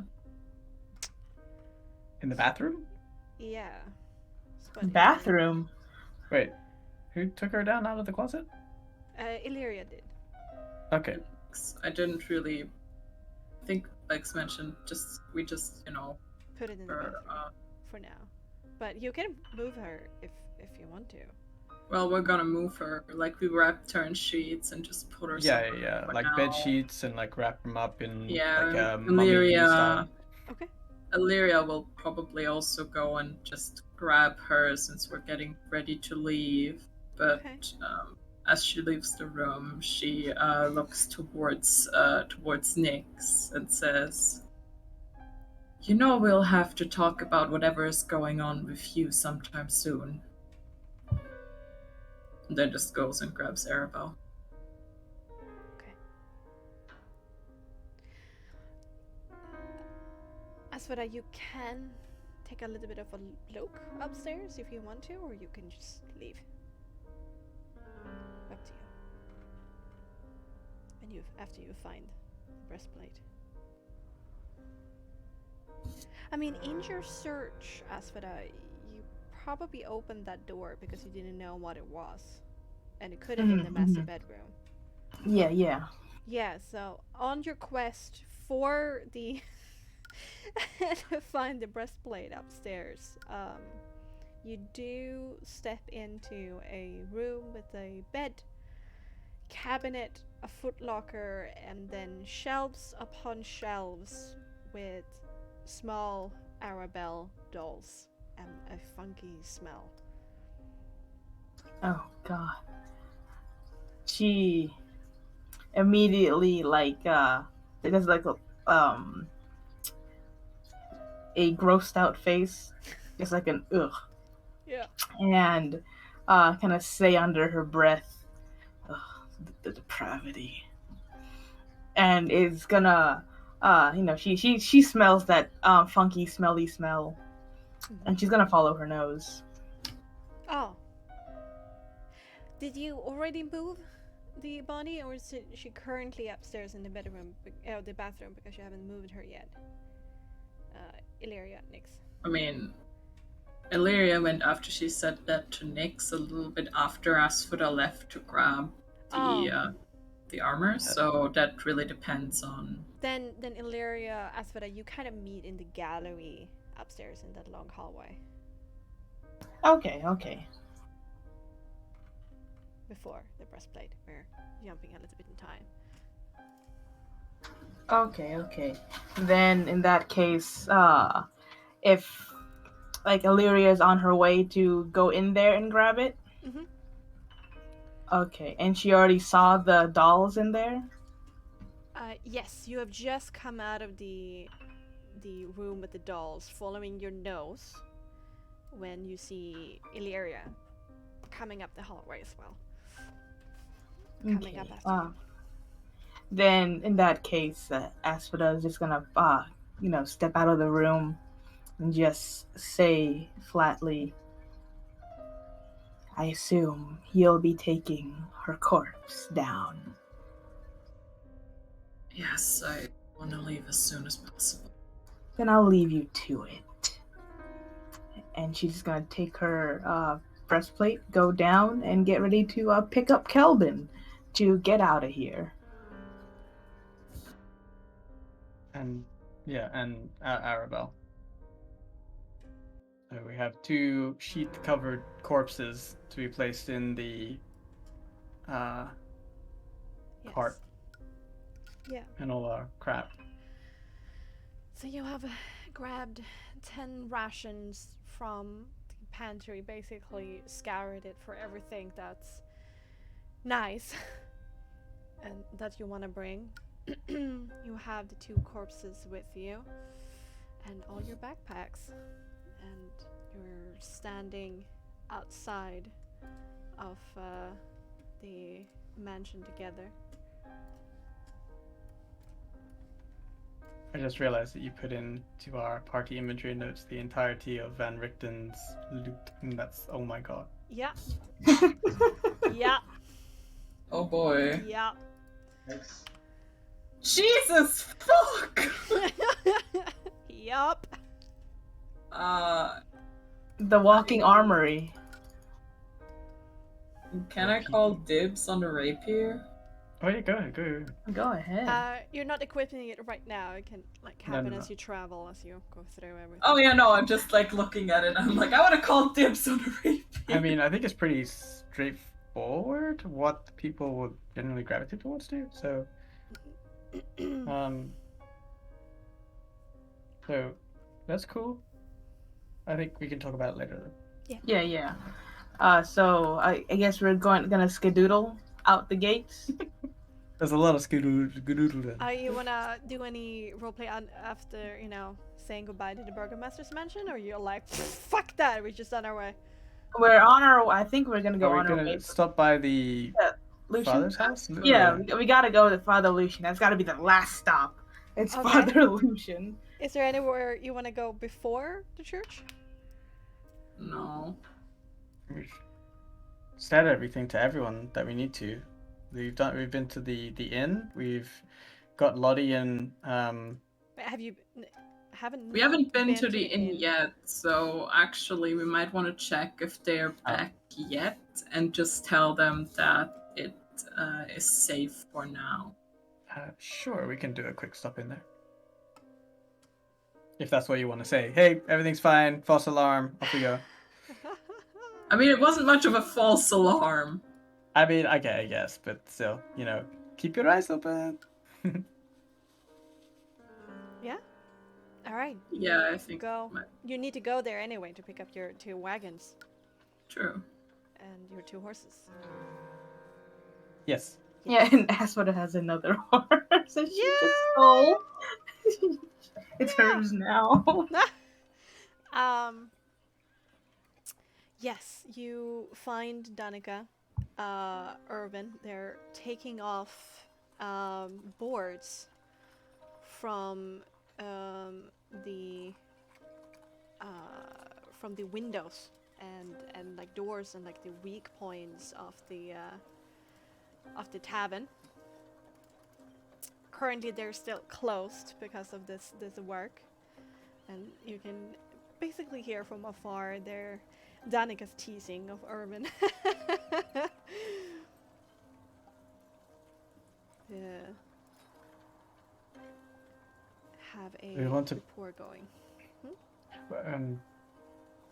Actually, I think that's not necessary. I think because we have enough rations, we have like almost 50 rations. I think we're good. He was just gonna say maybe we drop in there to pick up some rations, but Nix is really eager to at least put Calvin to rest and get on with slaying Granny, or getting enough power to slay Granny. Yeah. Danica and Irvin notices in the end your approach. Kind of lay down the hammers and the boards. Irvin kind of having this rag over his shoulder, kind of wipes away some sweat, and says, "So, everything is okay then? And I heard you had something to do with that, say Deliria." Please, just Deliria. Please. I think it's quite fitting. Kinda rolls off the tongue. She didn't tell me that she would say that. I am also confused, Lady Illyria. I thought the Vistani were the one who attacked our gates, not this suspect who hurt the Vistani. Says They were. Danica. They were. Oh, all right. Well, isn't our new burgomaster mistress politically savvy? Good to know. Yes,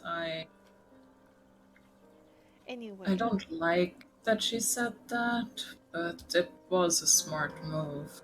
I know that the face in the sky only mentioned you, Illyria, but to all of you, whatever you did, thank you. For Brummenbray, thank you.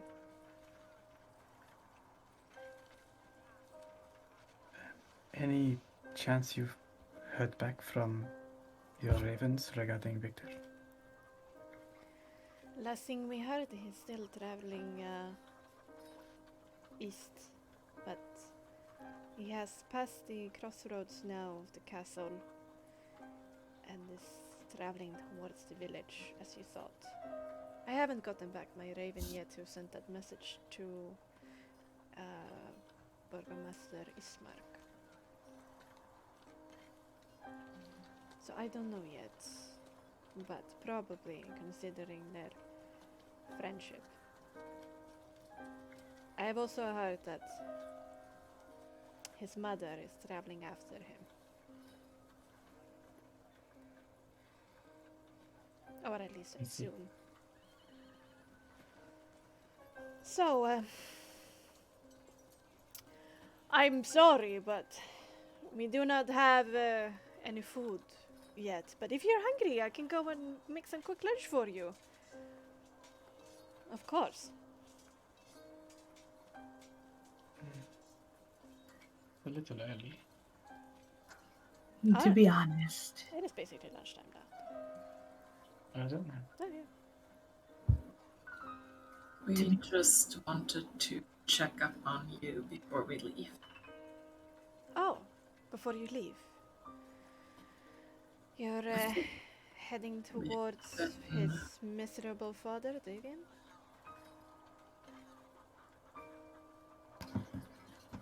Likely. But we do have something else to take first. It's the most likely thing. Okay. Well, if you're heading that way, one second. Danica runs into the house. Hear her rummaging around the bar, and then she comes out and hands whoever is closest a feather, a black feather of a raven, as proof to Davian that you're friends of the keepers of the feather.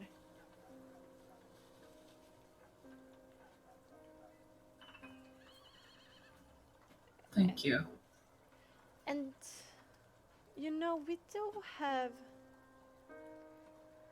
Pearson, the local blacksmith, just over there. He does owe us a favor.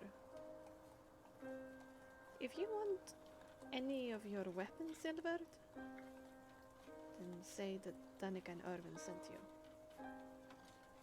And we will take care of the tab. That's most generous of you. Thank you. Well, anything that we can do to help you. You are doing good so far, and that's not something you come by very often here, so. Of course, my friends. Thank you. I'm grateful to have met you. And us too. Quite exciting around here.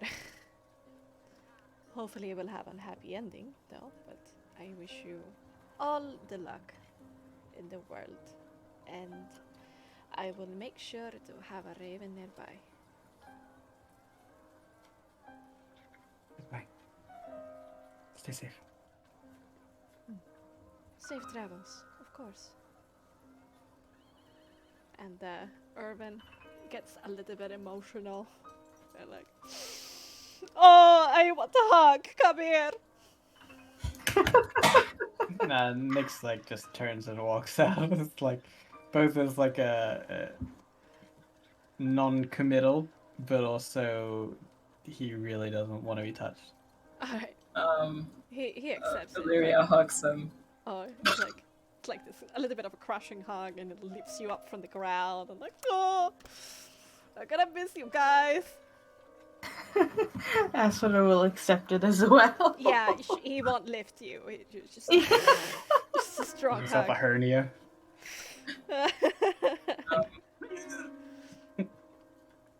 Valeria kind of turns towards Danica, somewhat like, was like, "May I? You've helped quite a lot." If you must, she says, and gives you a little bit of an awkward hug. Oh, it's like next by the door.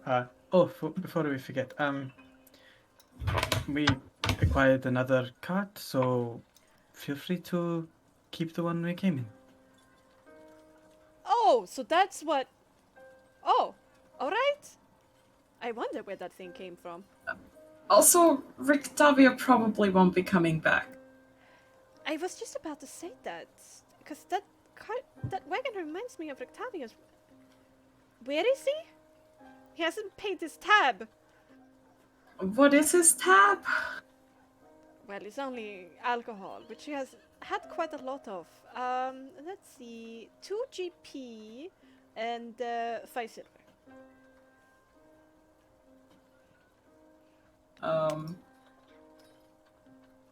The man has 5 platinum coins. Yeah, Valeria just kind of like throws like 3 gold pieces at her. It's like, I don't think he'll be coming back.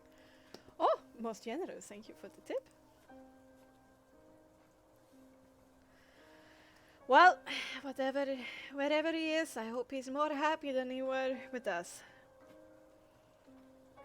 I'm sure he is. And they Oh. nod, Illyria all doesn't look smiles. or sound very convincing saying that. So Irvin kind of accepts it, but Danica gives you a bit of a raised eyebrow, but Yeah. doesn't comment on it. I'd also like to say that, with Illyria facing, attention towards her and Asphora's kind of behind her, Asphora's face just kind of grimaces in both a odd amount of frustration. I see. And they smile and nod, says goodbye and safe travels. Hope you will be well, and then they return to like ripping all the nails out of the boards over the windows. Okay. And I guess we're gonna go to Father Lucian. With your new with your new wagon that is like colorfully painted with the sides saying Britannia's traveling wonders. Oh, man. Can we pull it up real this quick? one. Can we pull it up? Because you said it was like a covering of something. I Illyria mean, looks it's a around paint for layer. a while Oh, it's and painted, okay. then takes the gold used to pay his tab from Rick's money. Yeah, hell yeah. You kinda go over to the wagon and then you like for a second, you open up the back, which the lock hasn't been fixed or the hinges hasn't been fixed yet, and just look into this treasure trove that is inside of this wagon. And you can only see, the first look of it. Just see this. You don't know exactly what's in there. It's just there's a lot. There's a bit of a locked window in the front that you can open up, so you can discuss with the one who is driving. Otherwise, this wagon is sturdier, but it's also a little bit smaller. It was kind of meant for just, some comfortable travel for one. So, as well, are you gonna be very, very, sitting kind of leaned over all the time inside of here, and anything than two people inside of here is gonna get uncomfortable quick. So, two in the front and two in the back when you get back together with Hamatia. Okay. Yes. Father Saddle up, Lucian. we can do the horses real quick and tie up the wagon, and off we go and make a stop outside the church. Yeah, all right. In the meantime, Mr. or Mrs. I should say, Hamartia. Hello. Hello. You have made your way outside of the gates of on the west side.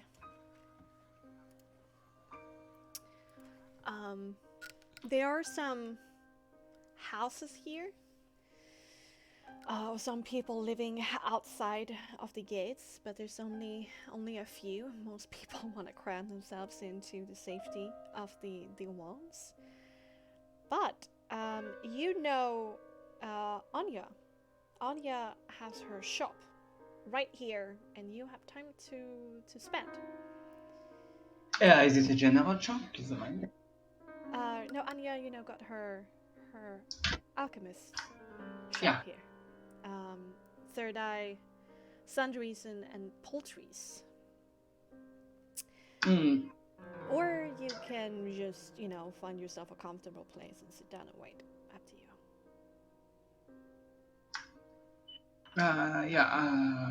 Hamatia will go to a dark card and transform into her human Hamatia form. Mm-hmm.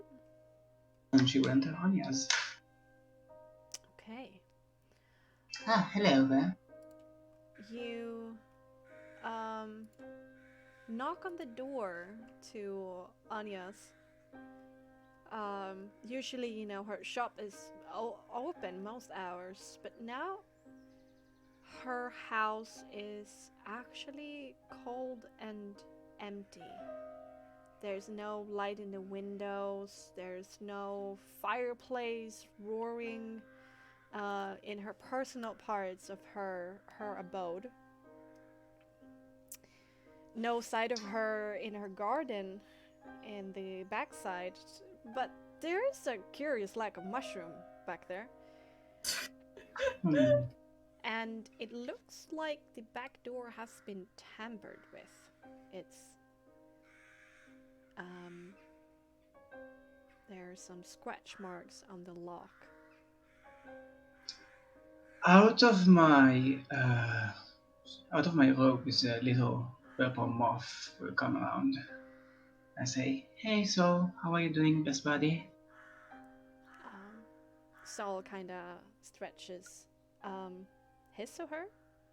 I give him a little sketch under the chin, and I say, "Listen, I need you to scout around the house for me. See if you find anything suspicious, okay, dear friend?"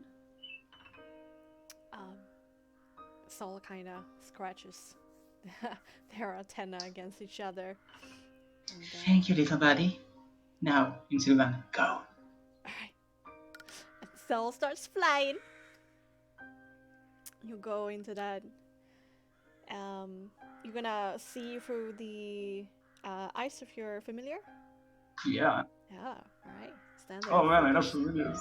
Alright. Stand there, focus, close your eyes. Yeah, I'm gonna find like a hiding spot. Ah, yeah, it's Okay, just sure. just inside of the tree line behind the garden.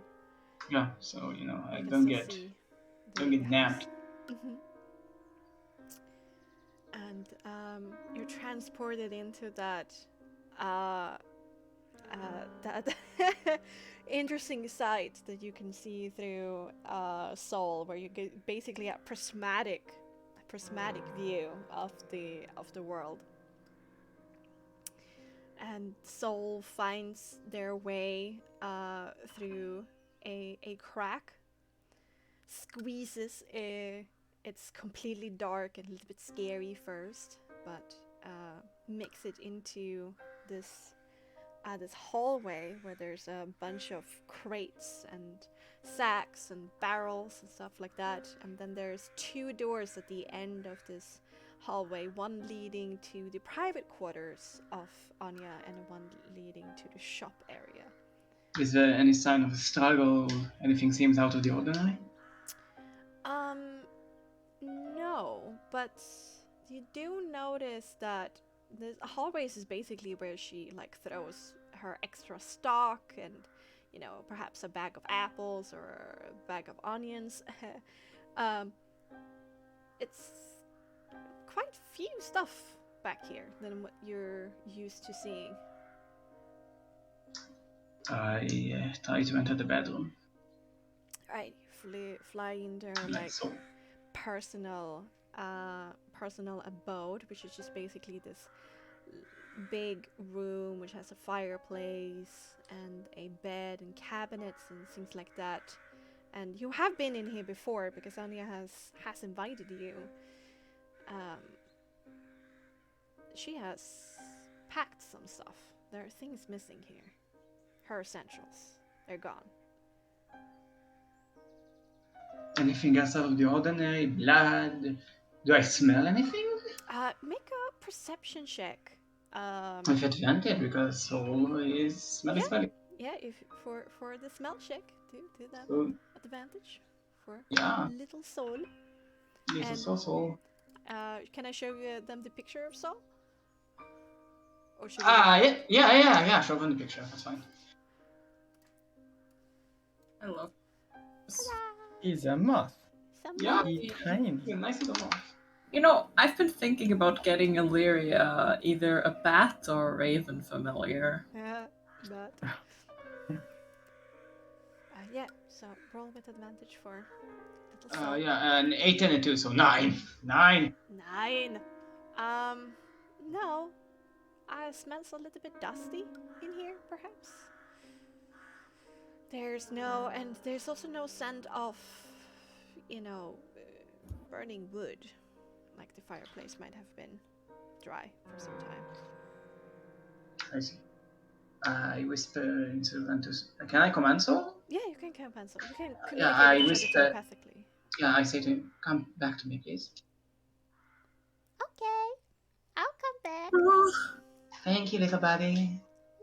I love you. I meet you. And Soul comes back, flutters back to you over the garden, and then crawls into your clothing. She must be awake. So it looks like her sessionals are missing. Yeah, but there were no sign of, blood or anything tipped over. It seemed pretty meticulous. I'm going to attend to my Cockney phone. Mhm. And I'm going to approach one of the guards. Excuse me, kind sir. I don't know how to do a Cockney accent. Wait, so you just go out of the road and you just try to talk to somebody? To a guard or something like that. Okay. You have to go back towards the gate then and talk to somebody who's standing up on the. Have you bring the map gate. up so he yes. knows how far? Oh yes. That's. Here you go. Anya's house is over here, and got the gates over here where there are people in these towers and they're patrolling on the walls. Actually, I'm going to change into a really fragile-looking old man. Okay. Oh, whippersnappers. And I approach the guard.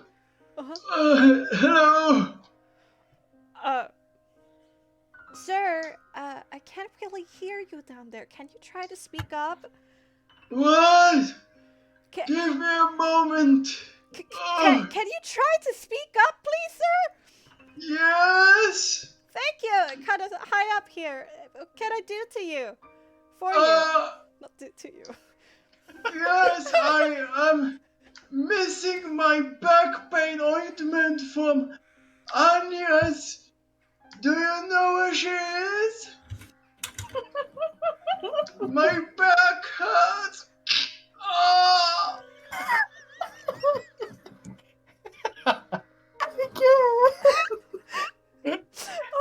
Okay. I'm very sorry to hear that, sir. I haven't seen Anya around. Not recently. Oh, okay. Do you know anyone who knows anyone where she is?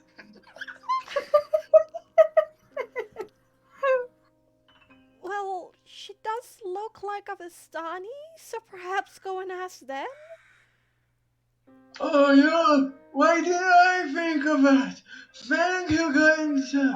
Thank you so much. And of course, Granny sometimes goes and talks to her. You know Granny? Who? Granny! Yes! Quite a beautiful lady, wouldn't you say so?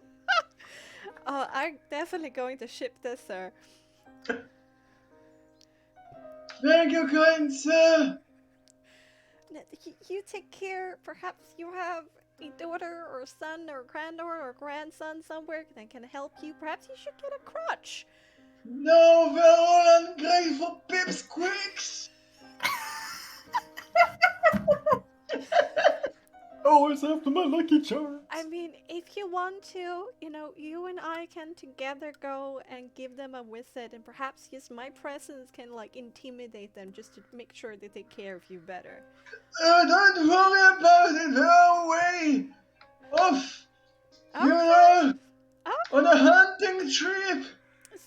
Stay safe now, citizen. Thank you. And beware the winter kobolds. They will eat your soul. She kind of turns to her friend and mutters, "Is he actually batshit crazy? What the fuck? What's with old people nowadays?" And you hobble away. Yeah. I go to and I switch phones back to an incognito over there and wait outside the gate like I should. Okay, alright. You wait there. Alright. Meanwhile.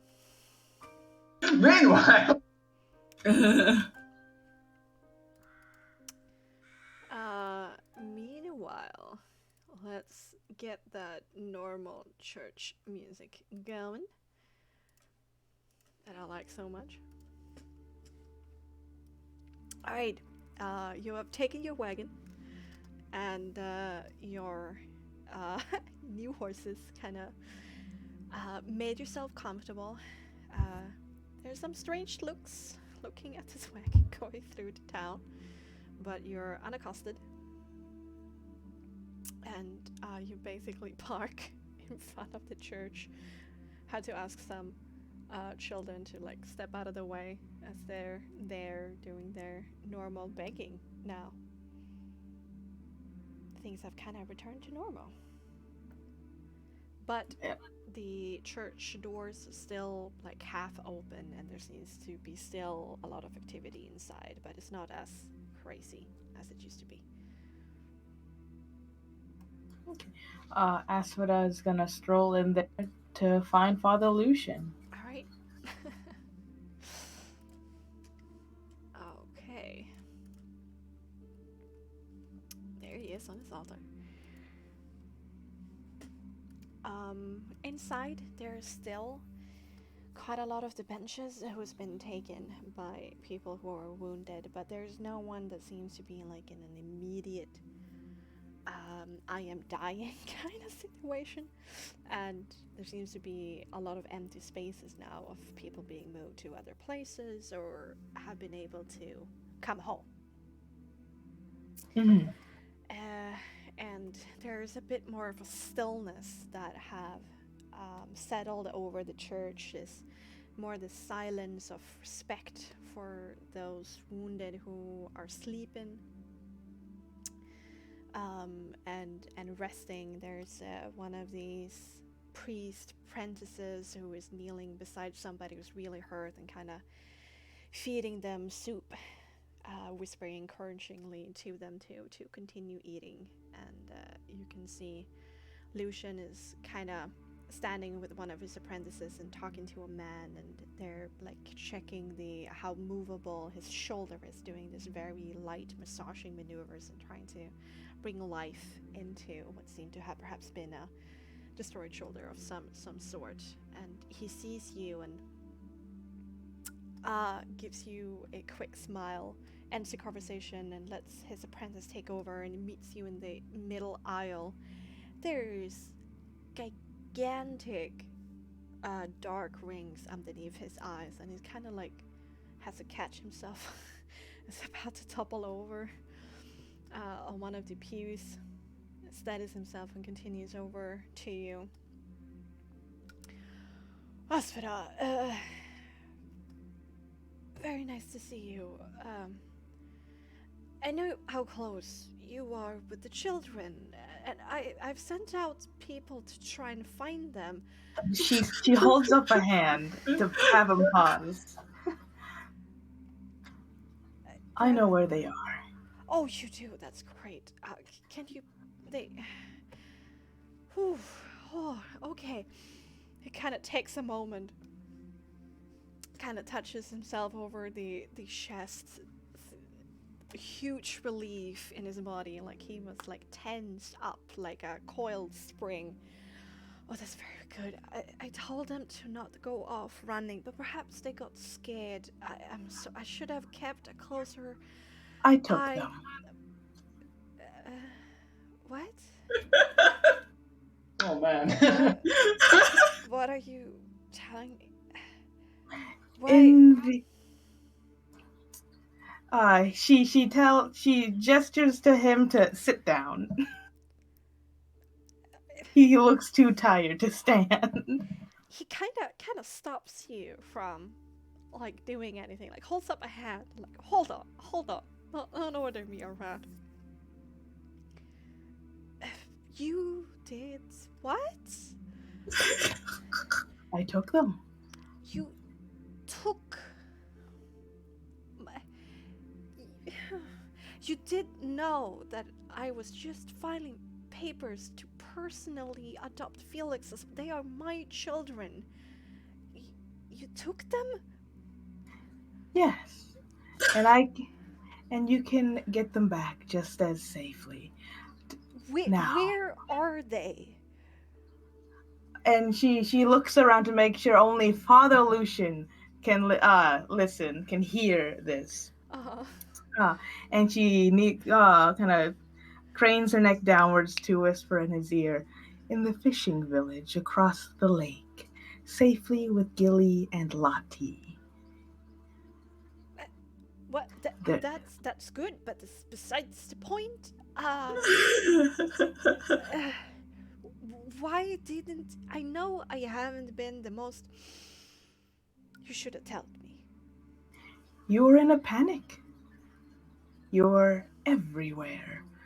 The threat of Strahd potentially bursting in with God knows what hordes. And you were busy Jessica with the puzzle. Is my child. And Felix too. Mm-hmm. Give me more credit, Zarasvara. Did you think that you could fend off undead hordes yourself? I don't disagree with what you did. Bringing them there was very smart. But you do not know what kind of worry and pain it has cost me.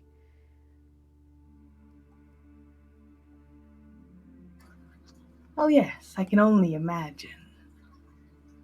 But you can easily get them back. Well, how kind of you. Gracious.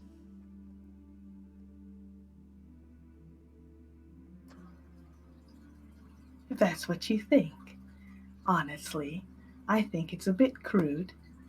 But it was either leave them here and have this entire town be ransacked, or hurriedly get them out before hordes spilled in. I only have 2 arms. Frankly, you are the one who have kind of caused all of this ordeal. And the Strahd ordeal. Yes. Me. I summoned Strahd here. Your group's entrance has created a lot of chaos, but a lot of good. I give you that. I have been on my feet for almost 48 hours right now, healing the wounded non-stop. I have expended all the miracles I've gotten from Boreas time and time again, and you were the one who kept me going by telling me to shape up and do my job, which I have done, and then you do the opposite and kind of makes it harder for me to do my job by making me worry about my children's safety. You can see he's very, very tired. Yes, he is. Asphodel looks about it unfazed. Thinking for a moment before saying, "And you did a splendid job. You're alive, the people are healed, and your sons are safe." But that's all good, but I'm just saying, next time you inform me and I will give my consent on what you do with my sons, or else there will be consequences. What? What do I say to them when you don't come back to get them? "Oh, sorry. Your father might be dead. Of course I can't say give me the courtesy to say goodbye. I deserve that much." And good thing you don't have to. We have already gone over that fact. Yes. And I'm telling you that I'm thankful. Are you even listening to what he's saying? Are you there? Yeah, I thought it was just Asphodel. Like, I don't think Illyria. I didn't hear you going in with Asphodel, so Asphodel was. I don't know. I thought we all went. I'm sorry. No. Nick's in the cart, like sort of waiting. Okay, then never mind. Sorry, I thought we all went inside. No, Asphodel, or Aeronok said that Asphodel heads inside. No worries. Let's carry on. He said, I'm thankful, but next time, my consent. Of course. Should there be a next time? Well, hope in the morning, Lord, there won't be a next time. Of course. Okay. Well, And one more word of warning before I take leave. yes. There is a potential threat. Oh. That. Morning, Lord. What is it now? It's just one that looms in the air, far above. If you ever encounter a granny selling pies, Wait. do not eat those pies. Oh no. Granny? Oh no. You Yes. talking about Miss Morgantha? Is that her name here? A granny selling pies that comes outside this town? She likes to call herself Granny, but she introduced herself as Miss Morgantha to me. She has been most helpful. Really? In what ways? Well, her traveling around Barovia has allowed her to take some of the children from the orphanage and move them to She different immediately houses. puts both hands on her No. on her shoulders and say, "Never give a single child to that hag." Wait. And she comes down closer and closer to him and says, "That granny takes those kids and stuffs them into pies and feeds them to the people. Don't buy or eat or take or smell any of those pies, and not a single child whisked away with her again." Oh my God. Oh, what? Oh my God. What? I have. I was. Oh God. I gave her those children. Oh God, what have I done? And Asphodel picks him up and just pats him on the back and says, "You couldn't have known." Oh, all those. Oh no! And his knees buckle underneath him, and he is going to fall apart.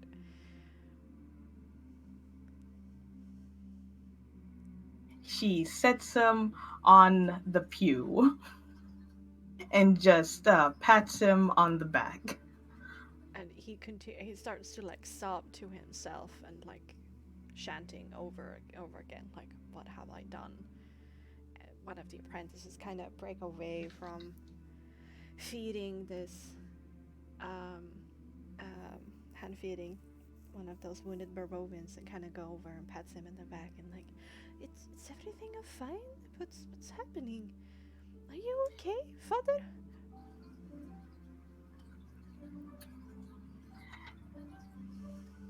No, everything is not okay.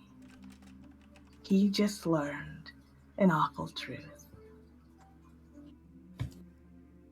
She kind of gives you, Diana kind of gives you a little bit of a suspicious look. Like, all she knows right now is that you talk to him, and now he looks like this, so she's a little bit suspicious around you. Now, for his sake, I suppose I'll tell you too. His children are located across the lake in a fishing village with Gilly and Lottie, safe and sound, far away from any undead. She kind of nods silently, and like she's busy with taking care of Father Lucian is breaking down from all the stress and the regret. And she'll part with one more thing to this apprentice. Oh, And make sure certain grandmothers, one in particular, a granny by the name of, what was it, Morticia? Morganza. Morganza. Morganza. And one Morganza. Wow. Morgantha does not take any more children, and you shall eat, or take, or smell no more pies. Might have scarred both of these people to like ever eat pie in their whole life again. Good! They shall never look upon a pie the same way again. Yeah, no. And you leave Father Lucian in this just downward Yes, spiral. she does. Yes. Please, she Storm, I does. spoke to you, but Oh god. And you return outside to the wagon and Illyria and Nyx. Illyria just immediately goes because we know she kidnapped the children, right?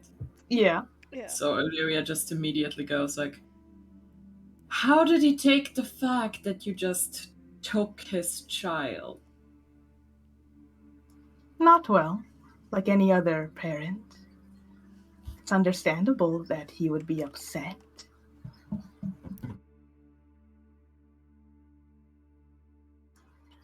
But he knows where they are now. He can take them back. And he has been imparted to never give a single child to Granny again. Apparently her name, or at least what she calls herself here, is Morgantha. I'm pretty sure her daughter said that, but it's good that it's confirmed. Indeed. Are you ready to go, I am. Illyria? I am, yes. Alright. And you take the wagon, kick it into motion, and just go past the church and the orphanage, down that road, past those houses that were burnt and abandoned from the recent attack, to the gates, where just the mere presence of Saint Illyria and her orders makes them open the gates for you. And you're out on the road, leaving Vallaki and all her people and memories behind.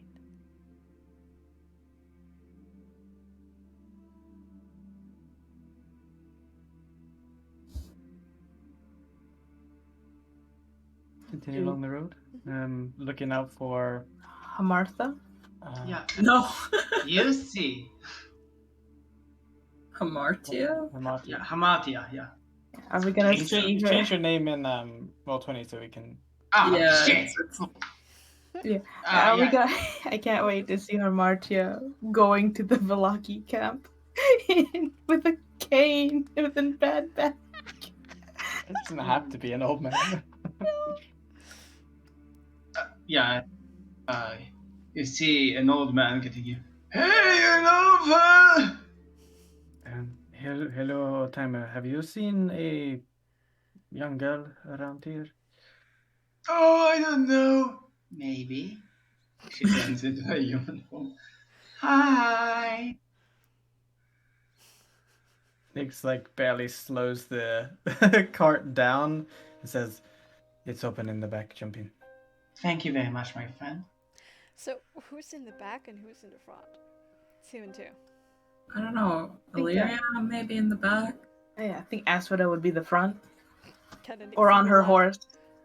Or Oh, you can have like yeah. a little slot at the front as well, like open, so you can talk to Yeah. us if necessary. Absolutely. Yeah. Okay. That's it. You jump into Everyone. the wagon. Yes. And Saul comes out of my robes and he sits on my head, like between the buns on the. Alright. I want a. Here you go, Saul, in this sketch. Is that a moth? Yes, it is. This is Saul.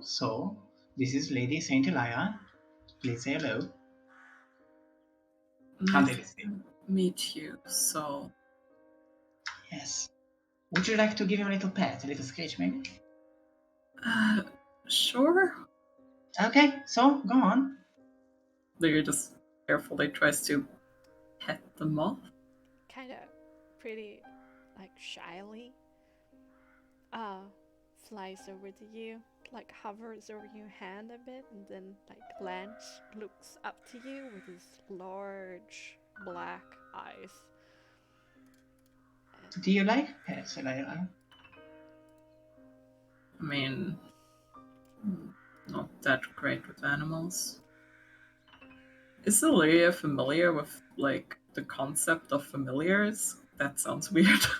I mean, considering your parents, I'm pretty sure at least one of them has one. Yeah.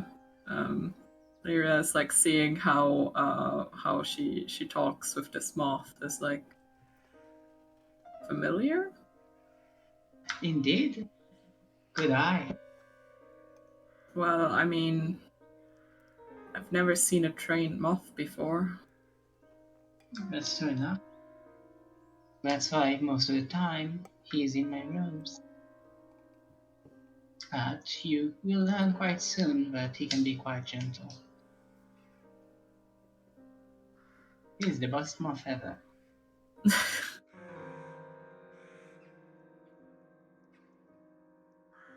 So if you had a pet, maybe a familiar, what would it be?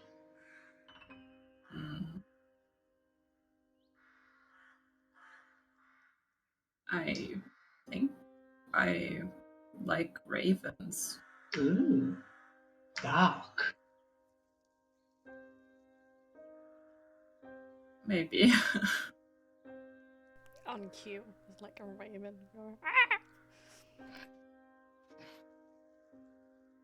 I don't know. I feel like they helped us out. Excuse me, I didn't quite catch what you were saying to you. Hmm? I didn't quite catch what you were cut off at the end. Oh, Illyria's like, well, I guess they have helped us out. But It sounds like an interesting story. You are interesting people.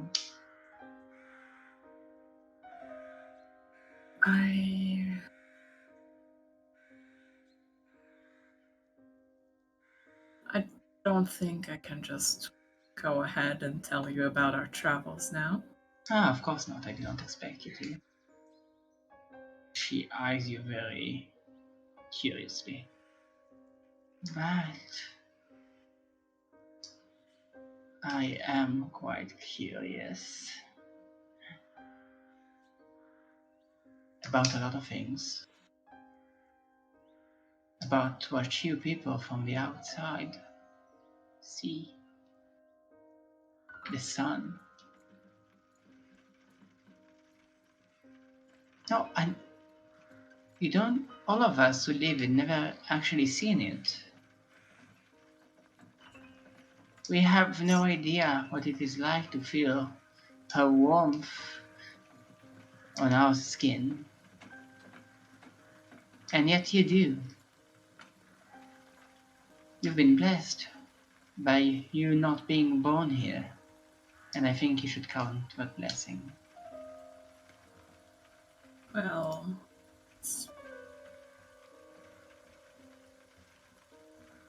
since this land is cursed,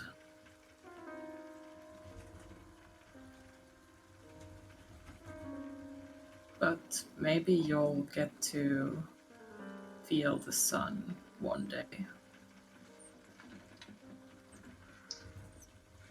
I doubt it. You know, after all, I'm going to die pretty soon.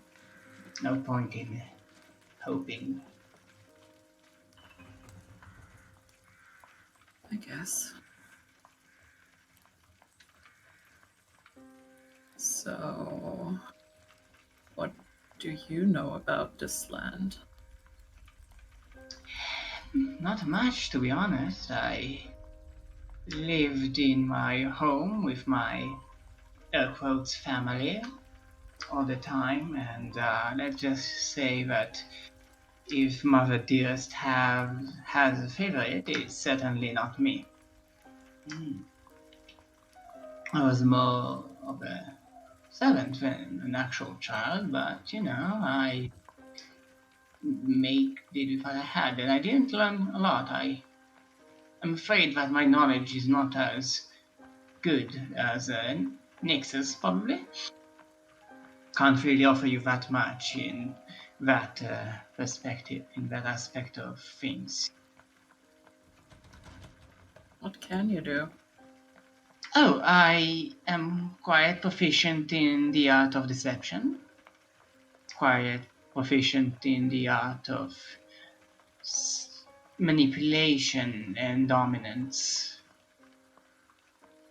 I do not slash people or burn them together. No.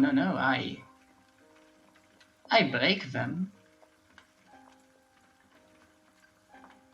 Lyria kind of like narrows, like her eyes a little, somewhat thinking back to Victor. I see. Also, I can make fun illusions. I can do some party tricks. Of course, I've never actually been in a party, but I can do it. You're not missing out on much. Ooh, not the social type, are you? I mean, you have to be to a certain extent if, you know, you're from an influential family. Oh. Well, I guess my family can be called influential as well.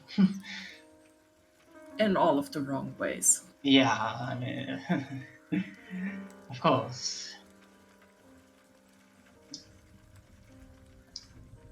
So, I don't know if you actually mentioned it, but what exactly is mother's milk? Oh, that's a good question. I do not know much about it. I do know she gets it from a store in Valaki. Alright. Actually, I do know. I should probably be more honest from now on. It's poison. Ugh. Yeah, so you know how she,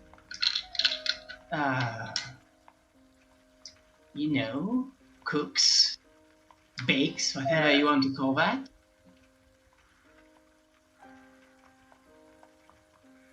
Well, usually when you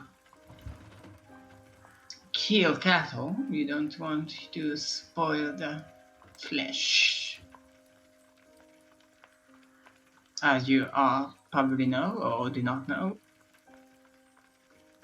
I'm not that familiar with honoring cattle, but I get the gist of it. Mm-hmm.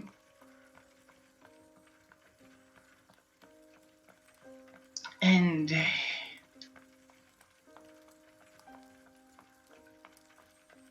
I said enough for now. I know how it is. I need to keep my cards a little bit close to the heart. Can't really tell you everything I know, else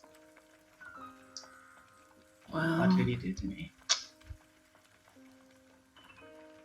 I guess that's a smart idea. Mm-hmm.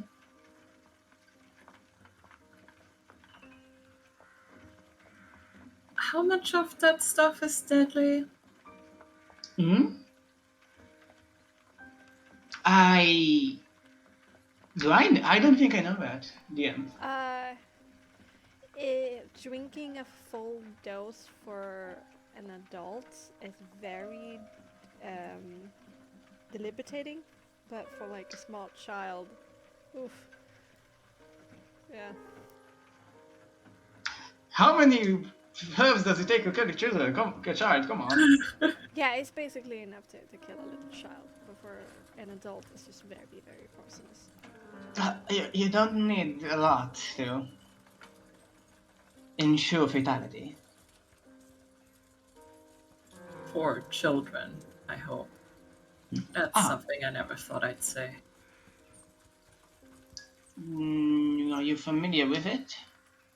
Encounter it in any way? Somebody put it in my tea. Oh.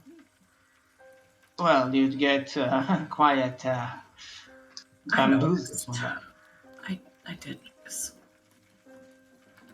But it won't be deadly for you, not yet. Unless the person in question put quite a lot. Well, I'm still here, and I don't feel very poisoned, so I think I'm good. I was just curious. It's not something that's trying to kill you.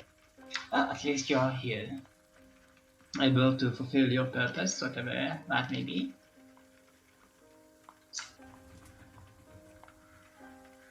That is a very good question. This is all we have for now. Questions? This is true.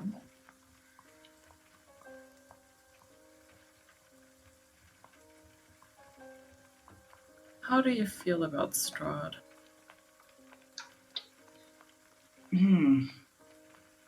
Where do you live? Where do you live? Outside of Barovia. Where do you used to go? What do you call home? I don't see how that matters. You'll see soon enough. Just throw a name. Any name. I mean, I lived in the capital. In the capital. Okay, that's good. Now, I want you to think of that the capital is this peaceful place. At least you know it was peaceful, but there is this volcanic storm raging over it. All of your life, all of you knew was that storm. You do not hate the storm for being there. You are afraid of it, and you want the storm to go away so that you may live freely and live the way you want to, maybe. But it will never go away. And there is no hope of it getting away because the storm is just that powerful. And you are all caught in it, and there is absolutely nothing you can do. That's what Strahd is to me. Not a person, but a natural, consistent disaster. What if you thought you had a way to get rid of the storm? That's a weird question to ask. I'll humor you though, if you're dealing with theoretical. If the hypothetical situation there is a way to get rid of the storm, I would do anything to get rid of it.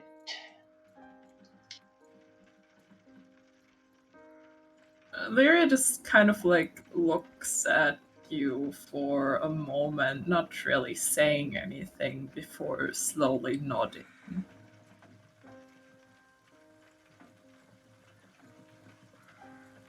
And I guess in the front,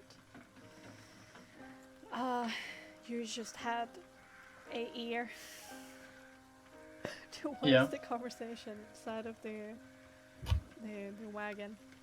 Mm-hmm. Right, and with this interesting new alliance that has been struck, a very sensitive one for now, You have just left Folaki, ending a chapter in this wild journey that you're on, inching ever closer towards the Vistani Balaki camp with the 2 corpses that you want to honor properly back in the wagon. And with that, we're going to end tonight's episode. Oh my god, you guys are so cool! As for this cracking guy, Jesus.